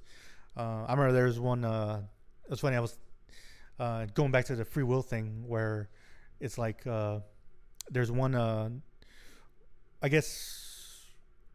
Speaker or pastor. Well, yeah, he's a pastor. I don't know if you know of Cliff, the guy Cliff. He's I can't remember his last name. Cliff. He goes to like, I don't know. You've probably seen his videos. Like he goes like to universities. He kind of debates like students. Is he the older guy? Yeah, he's like the older guy. Yeah, he was on. His name is Cliff Netchell. Yeah, I think yeah. Or Cliff Whitehead. No, I think Netchell. Netchell. Moody Audio. But I know exactly. Yeah. That Cliff guy, Netchell. Yeah. Dude, I've seen this guy. I love this guy. Yeah, he's great. He's great. And then it was funny. I was seeing he was on Logan Paul's podcast recently, and I saw that. I was watching it, and it's funny when I watch like I love it whenever like people like him go on like these types of podcasts, because like worldly type. Yeah, because it's not so much I want to see it just to see reactions or to see what's going to happen. No, it's more of like I want to learn from him, like see like how does he talk about it in how this does how it, and especially, and I love his videos too when he's like out in university, because he gets the hard questions like from these, and I'm like, how is he going to answer? Like, and so how can I learn from that? How can I so if that happens to me, like I can answer. You know what to say. Yeah, I know kind of what to say or similar. And so he was talking about how he was asked a question, or I guess a comment from a person from university that said that you people, Christians, how do you guys like, well, I feel sorry for you guys because you guys are living in certainty, because you guys are living on, you have the law and everything in certainty, but us, worldly people or secular people, the people that aren't Christian, non-Christians, we're able to have an open mind, or like be free thinkers. And so it was, I can't remember what he had commented on or what he had answered towards that, but he does say like he did feel sad for that, because that's not true. That's not true, because as a Christian and all, there is that sense of there. For a Christian, honestly, there is uncertainty, but it's just that the difference is, and I feel like it's a common thing that a lot of people don't realize, it's our faith that that keeps us going. Sure, like all of us, we all have doubts. There's doubters in the Bible. Doubting Thomas, Moses, he doubted, and one of the big ones, he doubted for a minute, and unfortunately he wasn't able to go to the promised land after that. But regardless of even after that, but with Thomas, and when Jesus resurrected, he doubted. All the disciples told him, "Hey, he's back," and he's like, "Nah." and then Jesus came, like appeared, and then he was like, he still was like, "Nah." And then Jesus was like, and then Jesus, who are you? Who are you? Jesus was like, "Hey, okay, brother, it's me, brother. Touch it's me." Yeah, touch the hands. Yeah, touch where the nails were pierced, and touch right here, my rib, right here, like I was stabbed. Stopped. And then he was like, "Oh, it is you." Oh. And so, Lord. But regardless of that, with many of these figures, the faith still continues on with them. They were able to, still keep going because of their faith, their strong faith, and the truth, knowing that this is the truth and everything. And so I do feel sorry for the people that that are atheists or Satanists and everything, that feel like they are like free thinkers. They kind of are. That really seems very narcissistic of them, like thinking like oh really, like do you realize that God gave you that freedom to think? It's quite literally the the blurriness that Satan puts in their heads, man. Yeah, exactly. He's blinding them. Exactly. And they're confusing it to like, oh, he's so strict. Yeah. God is so strict. You can't do any. Really? Yeah. Watch Exactly. this. Like, it's just so. Yeah, it is. And when he said that, to me, I thought about it like, whoa, that is true. Like, I do feel kind of sorry or sad for them. And here's why I think here. This whole, oh, God is strict. You can't do anything. Well, how come when a public artist, and I know I shouldn't be getting into this kind of stuff, but when a public artist, real famous, give themselves to the devil, what happens? They get famous. All this good stuff happens. Yep. God's not smiting you. He gave you the choice. If you're going to do that, okay. He gave you that choice. Yeah. He's not a God that's going to grab you and just keep you under here. Like, no, you can't do this. No. Go ahead. Yeah. If you want to do it, if you want to shy away from me, go ahead. Yeah. Turn your back on me. But I will not turn my back on you. But what happens when a person from the world tries to come to Christ? What does Satan do? Oh, he starts putting all this stuff in the world to, oh my gosh, I just became, I want to become a Christian, but I just got hacked. I lost all my money in my bank account. Yeah. Oh, I want to tithe, but my car just had something bad happen to it. Who's really the one that you can't change and become better? Yeah. God allows you to go do that. If you want to turn your back, but I'm always going to be here for you. Yeah. But when you want to turn your back from Satan, no, you can't do that. You can't do that. No. Yeah. So really, what's happening here, guys? Yeah. And everybody can fight. Everybody can bring on these little questions that they got. But look at the facts here, guys. If you read the Bible, he literally gives, like you said, free will to everybody. Yeah. He gives. Like I said, this was a little. This kind of similar, like little hints of like the teaching I was giving a youth the Sunday and everything about that. Yeah, like just kind of the free will of God and everything, and God giving dominion over the earth to Adam and Eve in the beginning. And so from that point on, when he gave him dominion, he pretty much gave him the keys to earth, or to the garden in a sense. And then eventually to earth, that's it. I'm not going to intervene. This is yours, but know that I am still here, and I will always love you, and I'll guide you to like the problems that you need. Yeah. Just I'm a quick phone call away. I.e. prayer. Just praying for it and everything, and then I'll give you. When you need it the most, I'll be there, and I'll give you the answers towards it. Going back to like one of the parables of Jesus, the prodigal son, and everything. That's the main thing. And looking it towards the father, and to a father, regardless of what a son might do, out there in the world and everything, he will always love you, and when you return to him, it's great, big banquet will happen, and just welcoming party and everything. You're back, thank you. And so God isn't a God of. It may seem when you become a Christian, it's strict. No, it's not strict. It's just if you're real about following God, you're ready to give these things up. Yeah. It's not God's making you. It's the choice of you making it for Him. It's not. He's not forcing you to do anything. And I feel like that's a lot of confusion, unfortunately in the society of like the stereotypical, I guess, like where people like look at Christians and all they're they're kind of like they like, some people think it like is really cultish, like they're they're being like just mind controlled, or just like being just like being held down to the standard or something. But I mean, yes, but at the same time, like no, like we're not. We're not. Like it is. In the end of the day, it is like the decisions that we make that becoming Christian and everything. Like that was our decision, and then following His law, that's our decision. That's a choice. And then, He's exactly. Given this to us.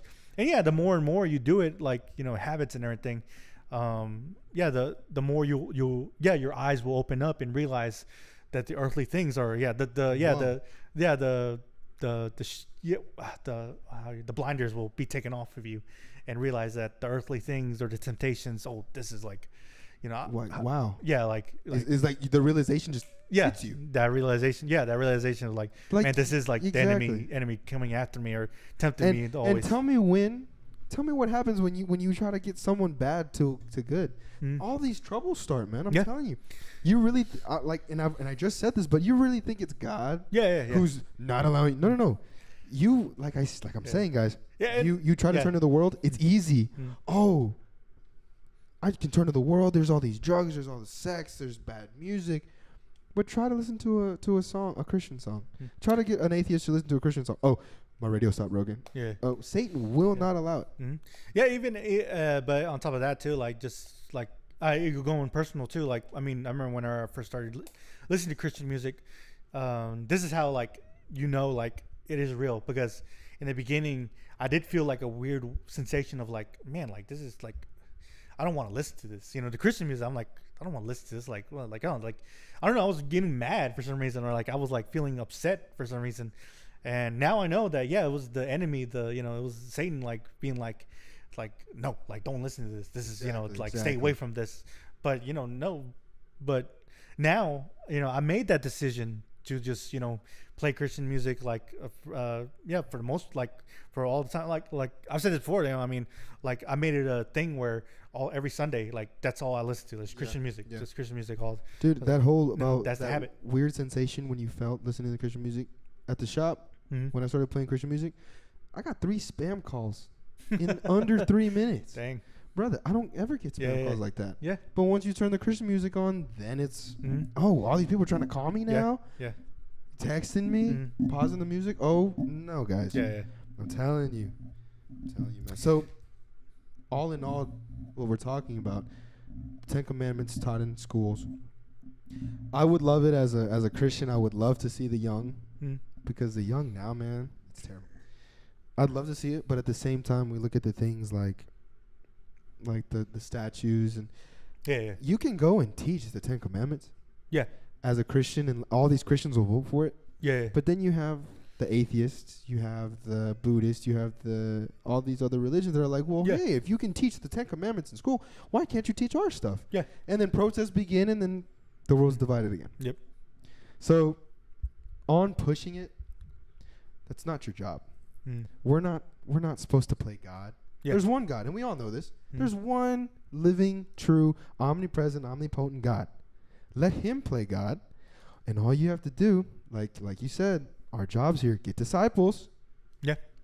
Plant the seed. Pray for someone. To them, don't. I always hated when people would be like, "I'm going through something." You'd be like, "Oh, brother, I will be praying for you." Yep. Walks away. No. If you're truly gonna pray for someone, brother, may God help you through anything you're going through. Lord, we are here today. You start praying right then and there. God will give you the time. I promise you. So don't push it because it's not your job. Your job's not to change people. Your job is not to, you need to be a Christian. I'm gonna judge you. Christians, don't judge people. That's not your job. You're actually sinning when you judge. That's wrong. Help them, plant the seed in their mind so God can do the work. And like I said, if you want to turn your back away from the Lord, go ahead. Yeah. He's giving you that free will. I don't want you to. I love each and every one of you. If you're in the chat, I may not even know your name. I love you as a brother in Christ, as a sister in Christ. And if you have anything that you're going through, let us know. But don't force it on people. Because if we don't like other things being forced onto us, don't force it on other people. Pray for that person. Give a prayer. A simple God bless you. I love you, John David. A simple God bless you. A simple God loves you. A simple I will be praying for you. Lord, please help this person with her. That goes a long way. Yep. So you're wrong. You need to be a Christian. You're wrong. Because then that just makes you look hypocritical. That just makes you look wrong. And that's not what we're here on this earth to do. We get as many lives as we can, but hey, God loves each and every one of you. Amen, brother. Jesus for the win, baby. But nice. I love you, God. I love you, Lord. So yeah, that's what I'm gonna push. All right, yeah, but yeah, that was like I said, that was a topic that I wanted to bring up. Just to see what our insights and everything. Give our 2 cents, or 25. I don't know. They were not asked for, but we will give them. Lord, you are good. Amen. But moving on. Let's see what else we can talk about. So something about the Walten files? There's one. We got 2. I mean, I guess there's 2 things. I mean, I guess we can brush through these. Hopefully, I really do want to do this, but hopefully we don't get any like glitches or anything. Yes. On my face. Yeah. Can you? Yeah, there it is. There it is. How come it's always on my face? I don't know. It's always on my face. Let's see. Sorry guys, I'm just looking at everything, seeing everything's good because I wanted to see if I can show this video, not because it's bad or anything. No, it's because of I'm still working on the OBS and everything. What are your thoughts on residential schools? You mean public schools? I guess. What is a residential school? We here in Louisiana we have just private and public. Or are you talking about like homeschooling? Or homeschooling?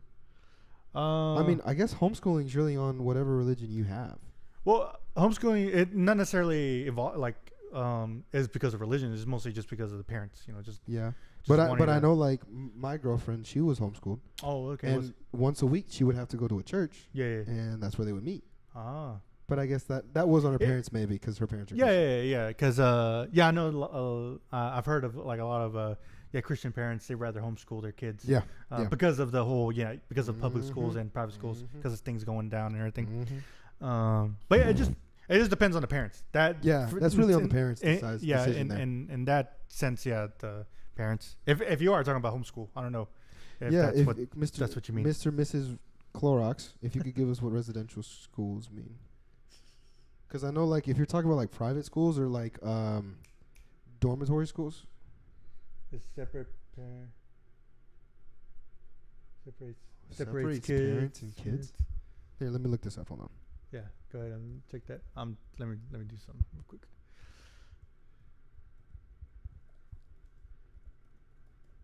So residential schooling, it says here, the residential school system, indigenous. Dude, what's up with the Canadians, bro? Kids stay at school. They live. Oh, I think boarding schools. Like boarding schools. Yeah, boarding schools. Well, I think again that's on the parents. The parents will send you to a boarding school. Yeah. Or if you're like taken away from your parents, whatever the foster is going to take you to a boarding school. I don't think that's really. I think that's on whatever decision they make. Yeah, because again, I feel like in the end of the day, when it comes to like if you're saying like, what school you would go to, it is like the parents' decision. Mm-hmm. And sometimes, I mean, I get it because of. I went to public school. You went to public school. I mean, it was just more of like financially because of financially and everything. Yeah. The reason why, because obviously private. I mean, with those types of schools, I know the parents had to like show out with some some financial have some more in the finance and everything. Yeah, because like I mentioned before, my cousins were private school kids and. I loved their graduation ceremonies. They were singing Christian songs. We prayed, we cried. It was an amazing service. Yeah, and I would prefer that. Yeah, that's that private school money. That's that private school, boys. And I would have preferred it, but like we said, sometimes it's just not in the finances, and you have to just do what you got to do. But my thoughts on residential schools, I guess it's depending on what the school is, because like I know some residential schools are Christian schools, so it's whatever they decide. So I really don't know. Yeah, a lot of. But I guess what they mean is like the 10 Commandments taught there. Maybe there, yeah. Their decision. It's in the end, it is like what type of school it is, because I mean, because we were talking about public schools. Yeah. Public schools. That bill that was trying to be passed. It was trying to be passed in Texas public schools. Yeah.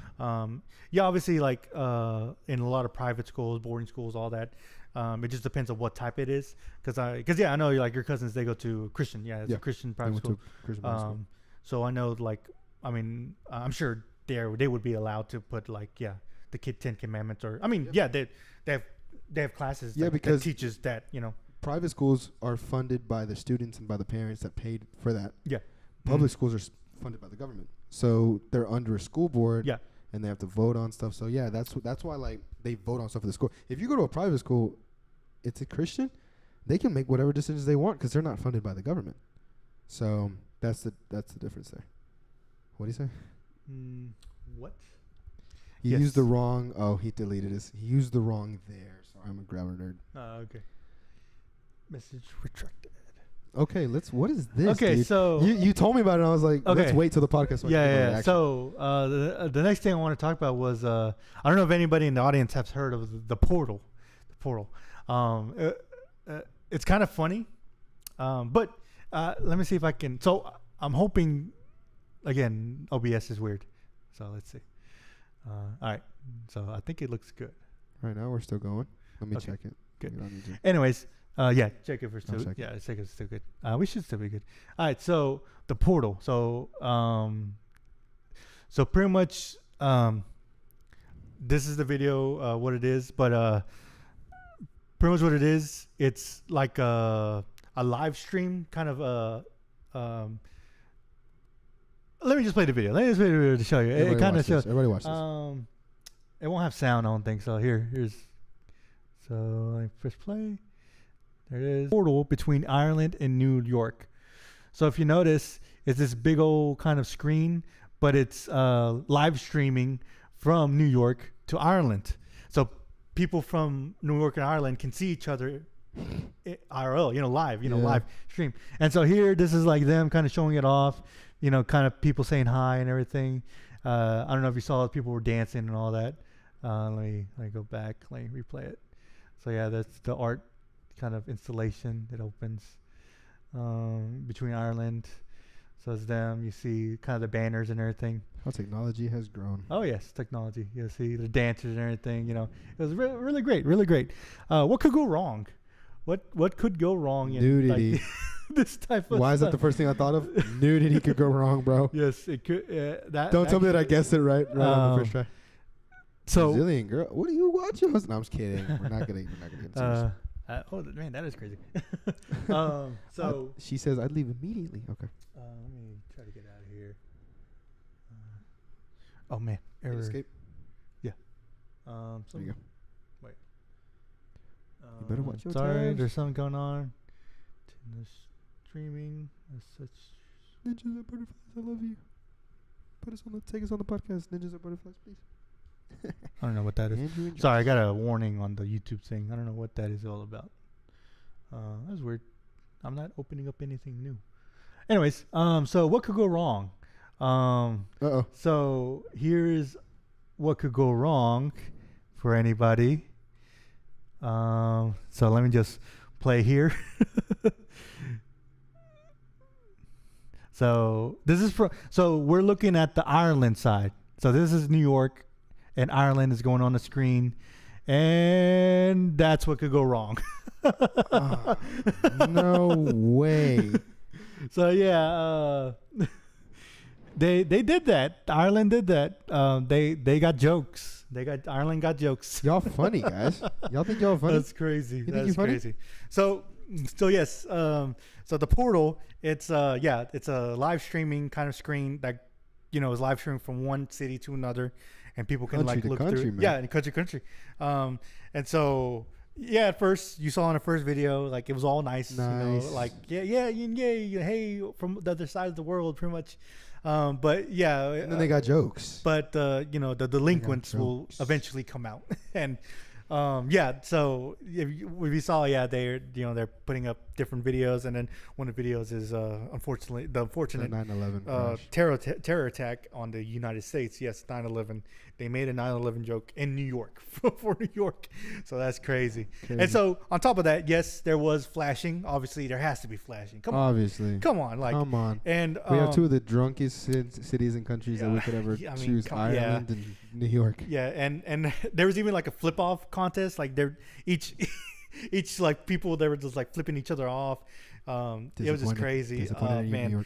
And on top of that, they made the rightful decision of keeping it up 24/7, and no restrictions at all, just 24/7 up there. Anybody can go up there and do just do what I want, and everything. hey, trying to bring the world together. Come on, man. Like, or tear us apart. Let's see what the government's trying to do here, guys. This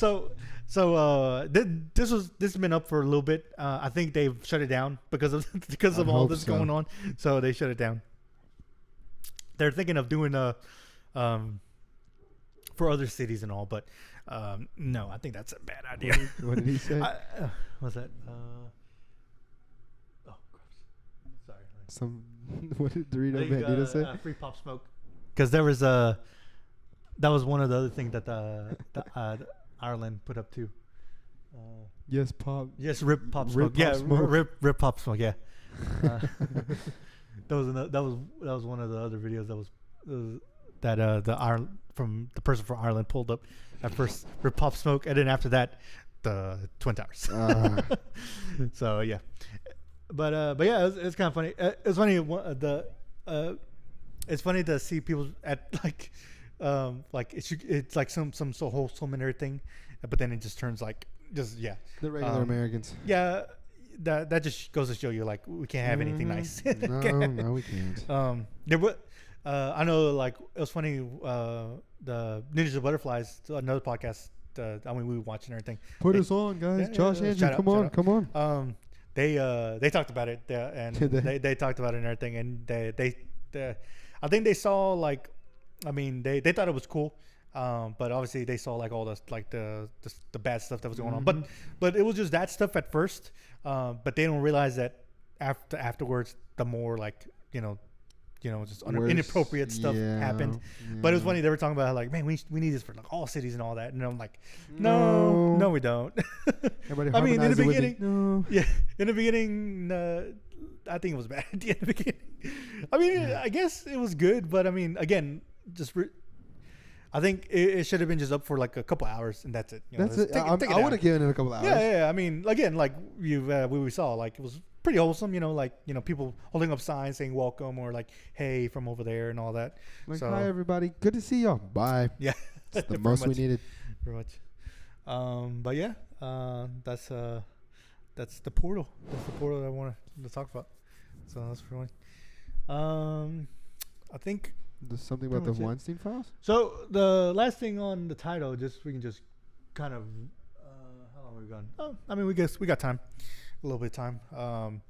So I did want to talk about kind of because it's I put the Walten files.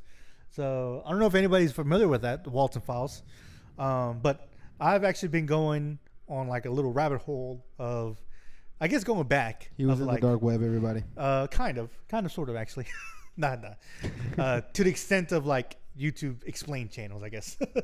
But I was gonna I started watching. I've mentioned him too, Wendigoon. Yeah. Wendigoon, a YouTuber. He did an analysis or like a breakdown of a book that I got, A Paradise Lost and everything. He's also Christian and everything, and he talks about all this stuff. But he's also talked about like other stuff like conspiracy theories and everything. And he's into like horror and all that, the horror genre and the lore and everything. And he's into like the creepypastas and all that. You familiar with creepypastas and everything? Yeah, pretty much like internet horror stories. And then I got into, from him, I got into another kind of genre, which is analog horror. I don't know if you, it's kind of, you might be familiar with it. It's like, it's more of like web series or kind of like, from what I could tell, it's mainly like, well, no, I guess it's beyond YouTube, but it's like horror where in a sense of like, I guess lost footage or found footage. Of the internet? Type not necessarily not mainly internet stuff, but you can mainly like see some stuff from like on YouTube and everything of it. Okay. But it's like I think it's gone beyond that, like when it comes to that. But it's like more of like a found footage type of horror, like storytelling and everything. They bring kind of real world stuff into like the storytelling. Like there's one series where it's called Channel 5. And it's like a background kind of like the lore behind it is like this is a channel that only pops up in like a certain state, I think, or certain part, and like and like it shows like in a certain times it shows like creepy stuff or like unusual stuff that happens on the channel, and it's like there's a lot of lore that goes behind it, and there's even some that is like again like kind of like includes like there's one about like a natural forest or nature like kind of nature talk and everything, where it's like kind of tapes being played, and they're kind of explaining like these woods and everything, natural park, but then there's like a creepy undertone, and then there's some more lore that goes into it, like some it's kind of that kind of type of horror, in that sense. And so the Walten Files is kind of in that genre. I mean, there's some like others like I guess like a branch of that horror is like video game, like kind of like Five Nights at Freddy's type of like horror. Like that's kind of like a branch of that in that sense of analog horror. And so the Walten Files is one of those. And this was on the one of like the analog horror. Yeah, it's an analog horror. And so it's on YouTube. If you look up Walten Files, it's on there, and like it's kind of like not a spinoff, but it's like inspired by Five Nights at Freddy's. And it's not like, and it's but it's not like a video game, but it's kind of like a video game esque, where but it's like it's pretty much just telling a story, and so it's really good. I'm not gonna lie, it's pretty good. It's like it's cool. Yeah, it's similar to Five Nights at Freddy's, in a sense, kind of in the story. Oh, but yeah. But it goes. But I feel like series of VHS animated tapes similar to this. Yeah. Yeah. Yeah, and I feel like in Windigoon, he's seen the videos and all. He's kind of caught up to it, and he's kind of explained it to where he likes it because it's similar to Five Nights at Freddy's, but it goes further. Like it takes the next step of that horror aspect. Bond's Burgers. Yeah, it's and so kind of giving a summary on it of like the story so far. Yeah, similar to Five Nights at Freddy's. It's pretty much a restaurant establishment. Yeah, Bond's Burgers, and it has animatronics inside, and it's kind of like Five Nights at Freddy's, just animatronics and everything. You got a fan. Max said he loves Windigoon. Dorito Bandito. Yes. Yeah. You know. Yeah. We have something in common. One more thing in common. But no, yeah. And so the Walten Files, it's pretty much like lost tapes or like found footage of like some of them is like employee like how do you say it, like kind of learning like the work style or learning how to work at the establishment. And they give you tapes and all that. And so it pretty much is like F and AF. Yeah, and so it pretty much like pops up and like it's like a cartoonish like a bunny, rabbit, and everything, and like they're telling you how like the establishment, like the history of it and everything. Like here's the founders and all. And it's two I guess friends. They founded it, and they explain like, oh, and this is like the animatronics here. This is how we Bond. Bond. Bond the rabbit. Yeah, this is how it was made, and they were founded by. Well, they got sponsored by or invested by a technology company. Bunny Smiles Inc. Yeah, Bunny Smiles Inc. They made that and everything, and so it takes you on like this journey like throughout, and there's this horror undertones and everything that something's wrong, something is off. Yeah. And so it kind of fast forwards, and similar to Five Nights at Freddy's, like it's closed, it's closed or it's run down, and like it shows like an employee going to this bunker. Kind of like pretty much a bunker out in the woods, and it's kind of, and these are based off of like real bunkers in the woods in the Appalachia like area, where it's like old bunkers in the woods for the army and everything that they used to stockpile like ammo and everything. Similar to that, there's this bunker that the company had bought to store everything, like all their stuff, animatronics and stuff. Of course, in the woods away from the restaurant. Yes, of course, obviously. Yeah, obviously. And so the employee's job is just to go and pretty much do maintenance on the stuff and just make sure everything's good.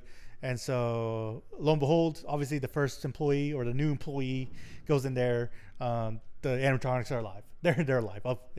And so So again, the animatronics are in the storage. yeah, they're in the storage. They're in the storage, and Gotcha. they're alive. And Bond is the one that discovers the employee. He tries to run away, but he ends up being killed by him. Okay. And so that kind of starts it off. That starts off like kind of. Oh, the video. so it starts from there. It starts from there. Yeah, it starts from there. Whoa. And then you get to all the lore and the backstory and everything. Whoa. And so yeah, you get the lore of like it was created by Bond Burgers, was founded by two friends. They started it off. One of them, he had a wife and 3 children. The other one, he just had a wife, and it was they had an idea they wanted to do. Jack Walton and Felix Kranken were Jack the two founders. Yes, the 2 founders.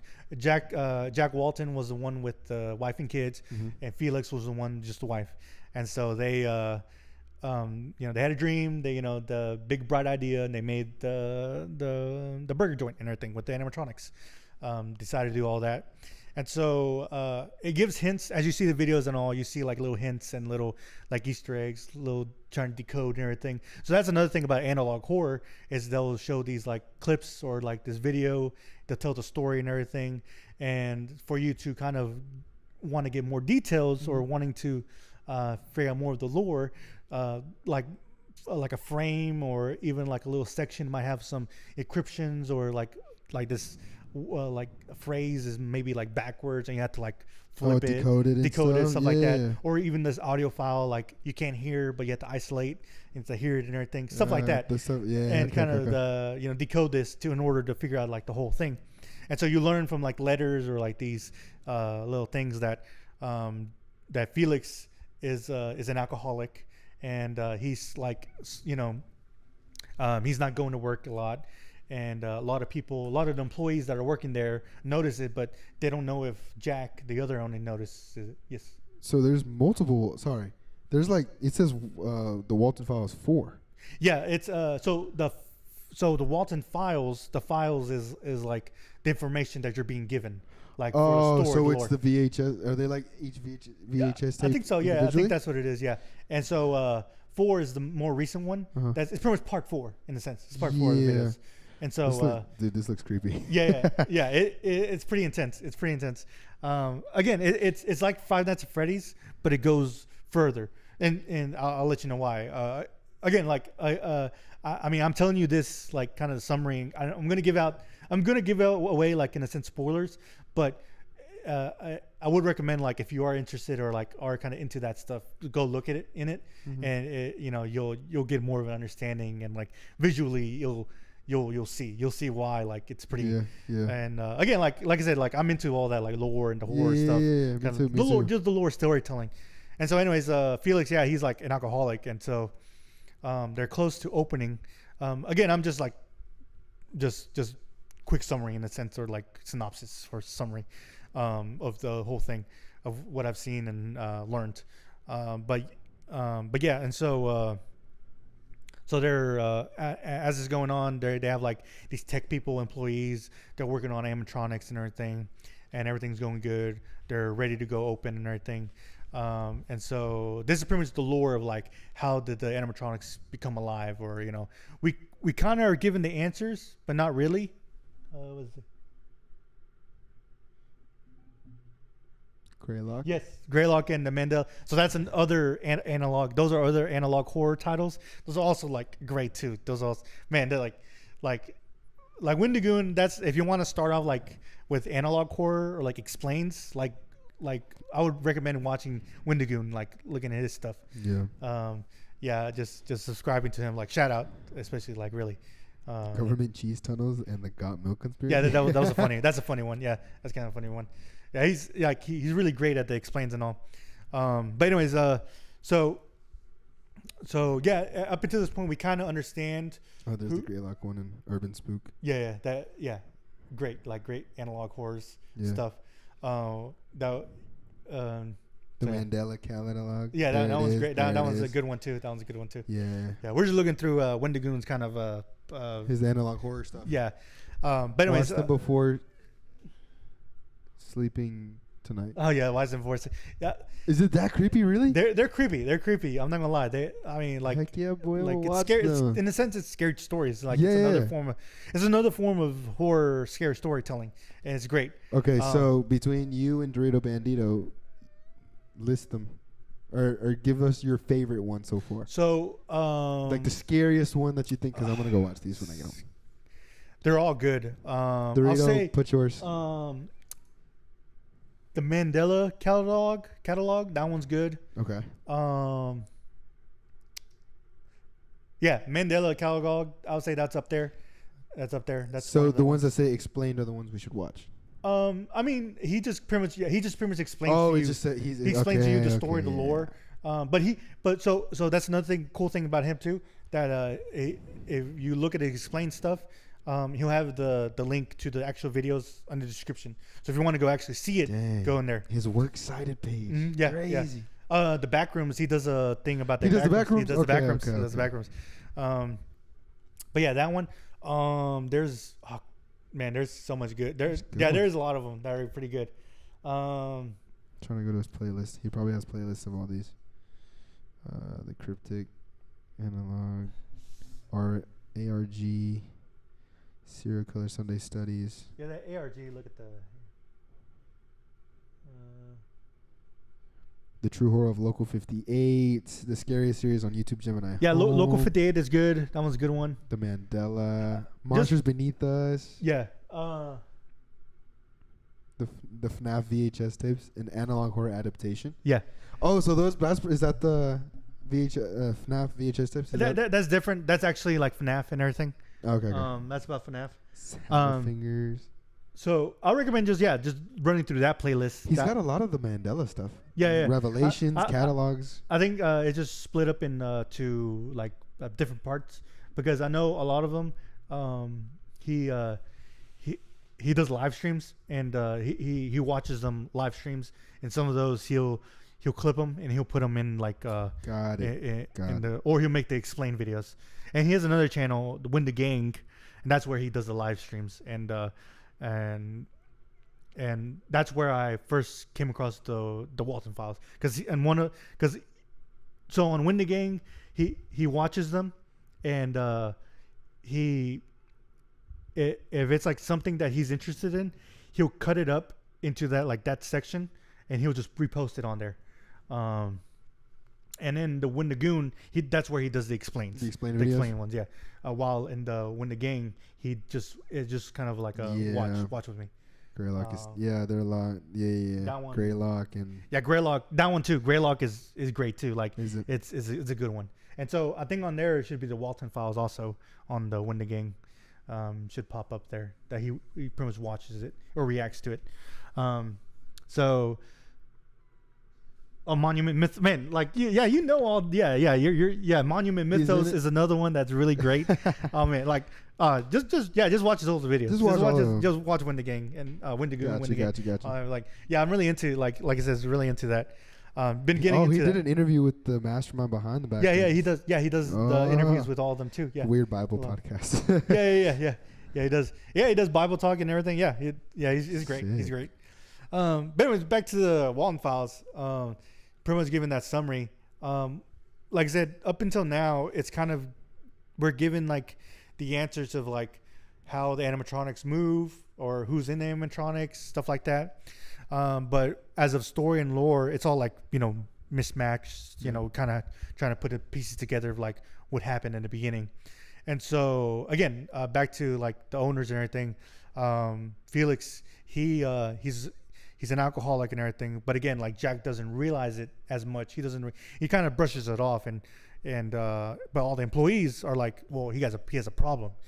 But again, Jack doesn't realize it, and so Jack, one day, so again, he has 3 kids. His 2 youngest have to go to school for an event, and unfortunately, him and his wife can't take them.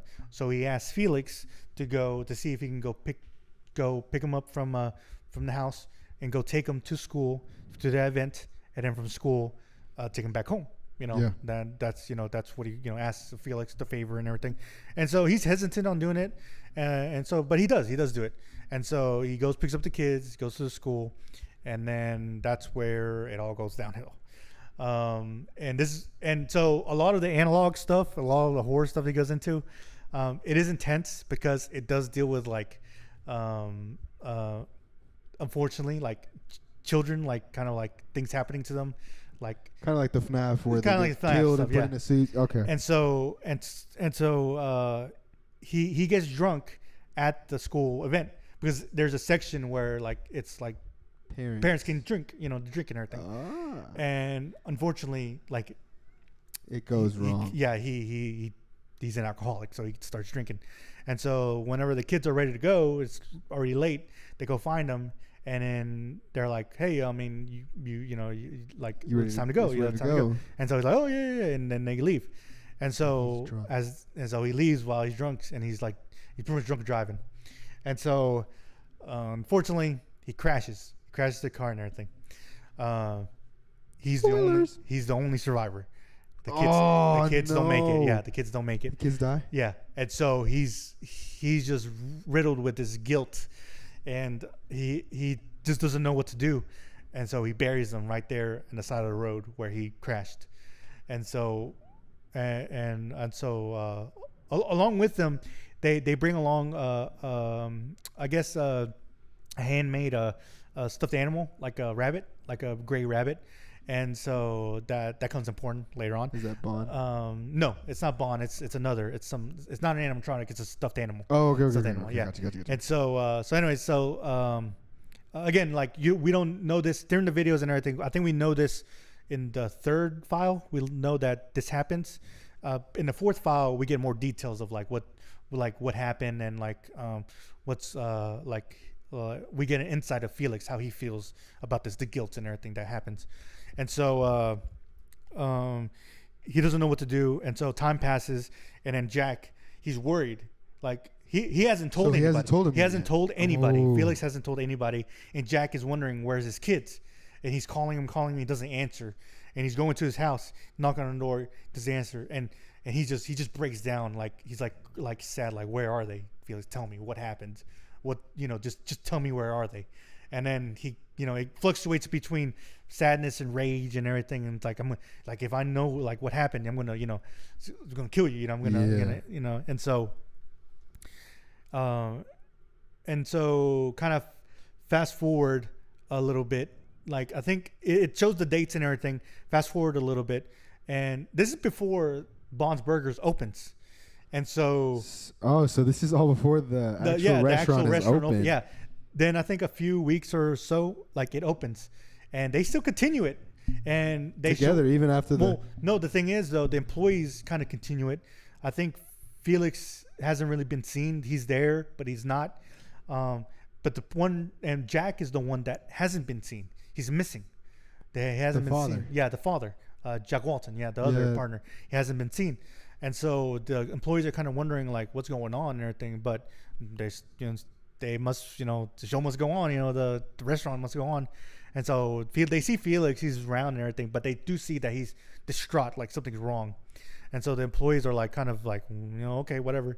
And so, fast forward again, Jack's wife is missing.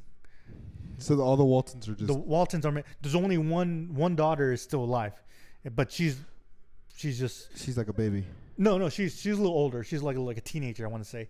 And but for some reason, and you were watching these videos, and it's insinuated that the daughter is watching the videos. She's the one watching these videos.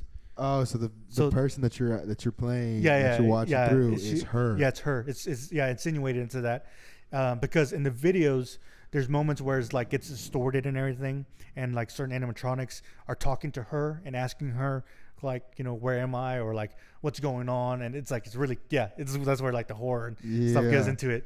And the daughter's name's Sophie, I think. Yeah, it's Sophie. Okay. And so she but she, for some reason, she can't remember. She doesn't know what happened. It's as if her mind was erased, of something. Yeah. And so and so the employees again, they're wondering where they're at. And so I think sooner or later, like eventually, the Bond's Burgers closes because of certain things happening around this restaurant, and it's just not going well, and so it just kind of closes.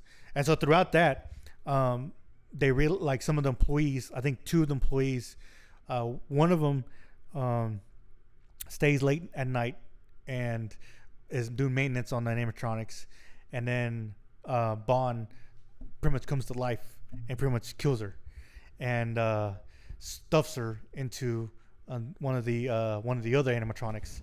And so this is where it takes the next level that Five Nights at Freddy's doesn't.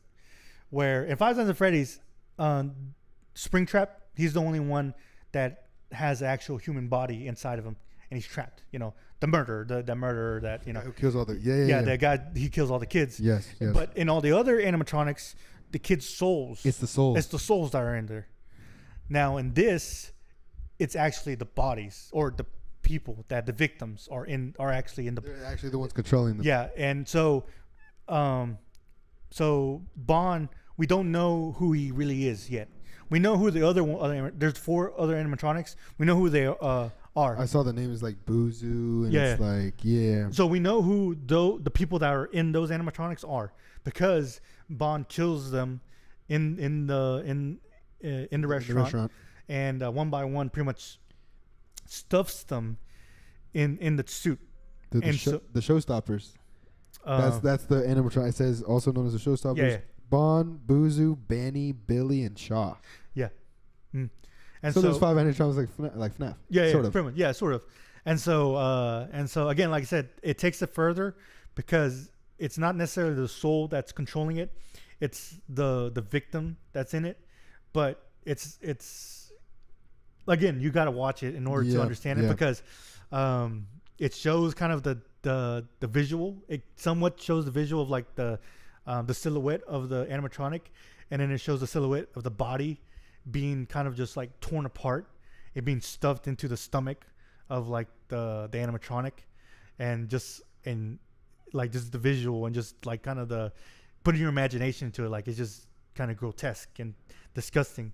And like you see like the eyes of the animatronic is actually, you're seeing the eyes of the actual person. It's not just like the eyes of like the animatronic. No, it's the eyes of the person looking out. And then some of the things that they say, the victim says, is like, I'm scared, or like I feel like I can't feel anything, and my stomach feels weird. I just can't feel anything though. And so it's like that just imagery of like just a human body being stuffed into. So again, like you said, it takes it further. It's that step over. Yeah, the step over of that. And so it is hinted that like. And so one other thing is too that they realize, or that the employees realize, is that in like the storage where they have, and this is the restaurant, and this is the restaurant, not the bunker yet. Oh, okay. Not the bunker. So in the restaurant where in the corner, Felix had brought the stuffed animal of the kids, and so people are thinking that in the beginning you assume that it's the kids that is controlling the person that's in Bond, trying to kill all the employees. But in the 4th file, you realize it's not. It's someone else. It's the person that's in the Bond suit. But again, we don't know who's in there. We assume it's Jack because he hasn't been seen in many days. He's been missing. But we don't know that. We don't know that though, because the kids, like, they're in this kind of purgatory area where they see the victims and the person that's in the animatronic, the spirit, I guess, in a sense, that's in the animatronic of Bond. But if it was their father, because it would, if we would like to assume it's Jack, their father, then they would be, I guess in a sense, glad to see him. But no, they're scared of him. It's a figure that's like evil. Unknown. It's unknown and evil. They don't like what he's doing. Yeah. They don't want him to kill. Like, they don't like that they're, and they see this because they're in that same area with the animatronics, but their spirits are in the stuffed animal. And so and so kind of the lore of like the restaurant and everything, back to the restaurant and all, it shuts down and everything, and all the animatronics are put into the bunker, the storage area and everything. In the forest. And so in a sense, the new tapes are for the employees that are still being hired to watch over the bunker, because I think we assumed that Felix is still alive. Was it? It did a whole like. Sorry, I saw fireworks on our screen. Oh, really? Yeah. I think that's another gesture. Yeah, I don't know. It's like gestures you do, I think, and then like on the iPhone or something, or in the cameras. Like I don't know. Sorry, that just freaked me out because I'm so into it. Look, you see it? Yeah, that's crazy, dude. That freaked me out because we're talking about horror stuff, and all of a sudden I look at the screen. Whoa, okay. Dude, you've got me really wanting to go watch these Walten Files. Yeah. So it gets intense, and so again, like the videos that we're seeing, it's the employees' kind of guide or like to watch over the bunker. So it's not the restaurant anymore; it's to watch the bunker. Yeah, in a sense, and so, and I guess in the beginning, again, like I said in the beginning, that first I guess file, you do see Bond killed the first I guess security guard, and then I think in a later one it jumps back into the future, or in the recent time where they're in the bunker and another set of employees go to watch it, and it's three of them this time that watch it, that kind of stay the night and do maintenance on the animatronics, because I think they're wanting to ship them somewhere else now. But they stay over the middle of the night, and then one of them is exploring in the middle of the night. Of course, obviously, horror. They need to go explore the bunker and scary bunker in the middle of the night. So they do, and they bump into the animatronics, and so that was the next. Well, they bump into another animatronic that, as of that moment, doesn't have a person in it. But Bond comes in and kills that person and stuffs him into that suit. So yeah, it kind of continues on. And so, yeah, it's really intense. It's really creepy and all. And so as of now, I guess that's kind of the whole kind of lore. Again, summarized. There's a lot of other details that make it more like intriguing. Like the who are the other people and everything. So it makes you want to keep watching. Yeah. So again, like if you're interested or not, if anybody else is interested, just go watch them and everything. Like if you were, yeah. But yeah, that's kind of the Walten Files there. If there's any other like, I know Monument Mythos. That one's a good one to kind of talk about too. That was really cool. That was cool too. That was one of the first ones I saw of when the Goon kind of explains and all. Yeah. So yeah, that'd be cool to kind of talk about too. Yeah. I gotta go look this guy up. This is really interesting. Yeah. But anyways, I think that's all for we hope you guys enjoyed. Went through all the title and everything. We hope you guys enjoyed. But yeah, again, just doing some housekeeping, I guess. Just don't forget, in order to support us, continuing on, just subscribe, comment and everything. Like, subscribe, comment, share with your friends. Yes, all that. Yes, like. Is he gonna do it? Like. There it is. Like, comment, subscribe. Supposedly on YouTube. Those darn trees, man. Yeah, those darn trees. I think I know what he's talking about. but anyways, so yeah. Again, don't put we'll try to keep doing these, constantly, but again, no promises. Life happens, stuff happens. Life slaps us in the face. If anything, it's every other week, I guess. It's looking like that. I mean, every other week, it's fine. But yeah, same thing. If you have any topics you want us to talk about, let us know. We might do a Q&A maybe one day, one of those things. But we'll see what happens. Yeah. But yeah, anything else you want to add or anything else? No, just this one's good. Yeah, just follow us. Subscribe, follow. You got the Instagrams in the bio. Instagrams in the bios. Personals and the channel. Yeah, each of ours and the channel podcast. That's where we usually do our updates or like let y'all know. I'm also trying to do it on the YouTube channel too. There's community posts you can put, and so maybe that's why we got a lot of people today. I guess so. Yeah. I kind of I'll jot it down there. I think for this one I did jot it down. I let them know that we're going to have it today on YouTube, so I'll keep doing that. Even I even put like questions and all. Maybe ask just what do y'all want to talk about or topics y'all want us to do or stuff like that. or just general question like, what's your favorite music? Movies stuff. What's your favorite movie? What's your favorite character? What's your favorite Shrek character? Yes, sir. But anyways, We hope you guys enjoyed it. Thank you for watching.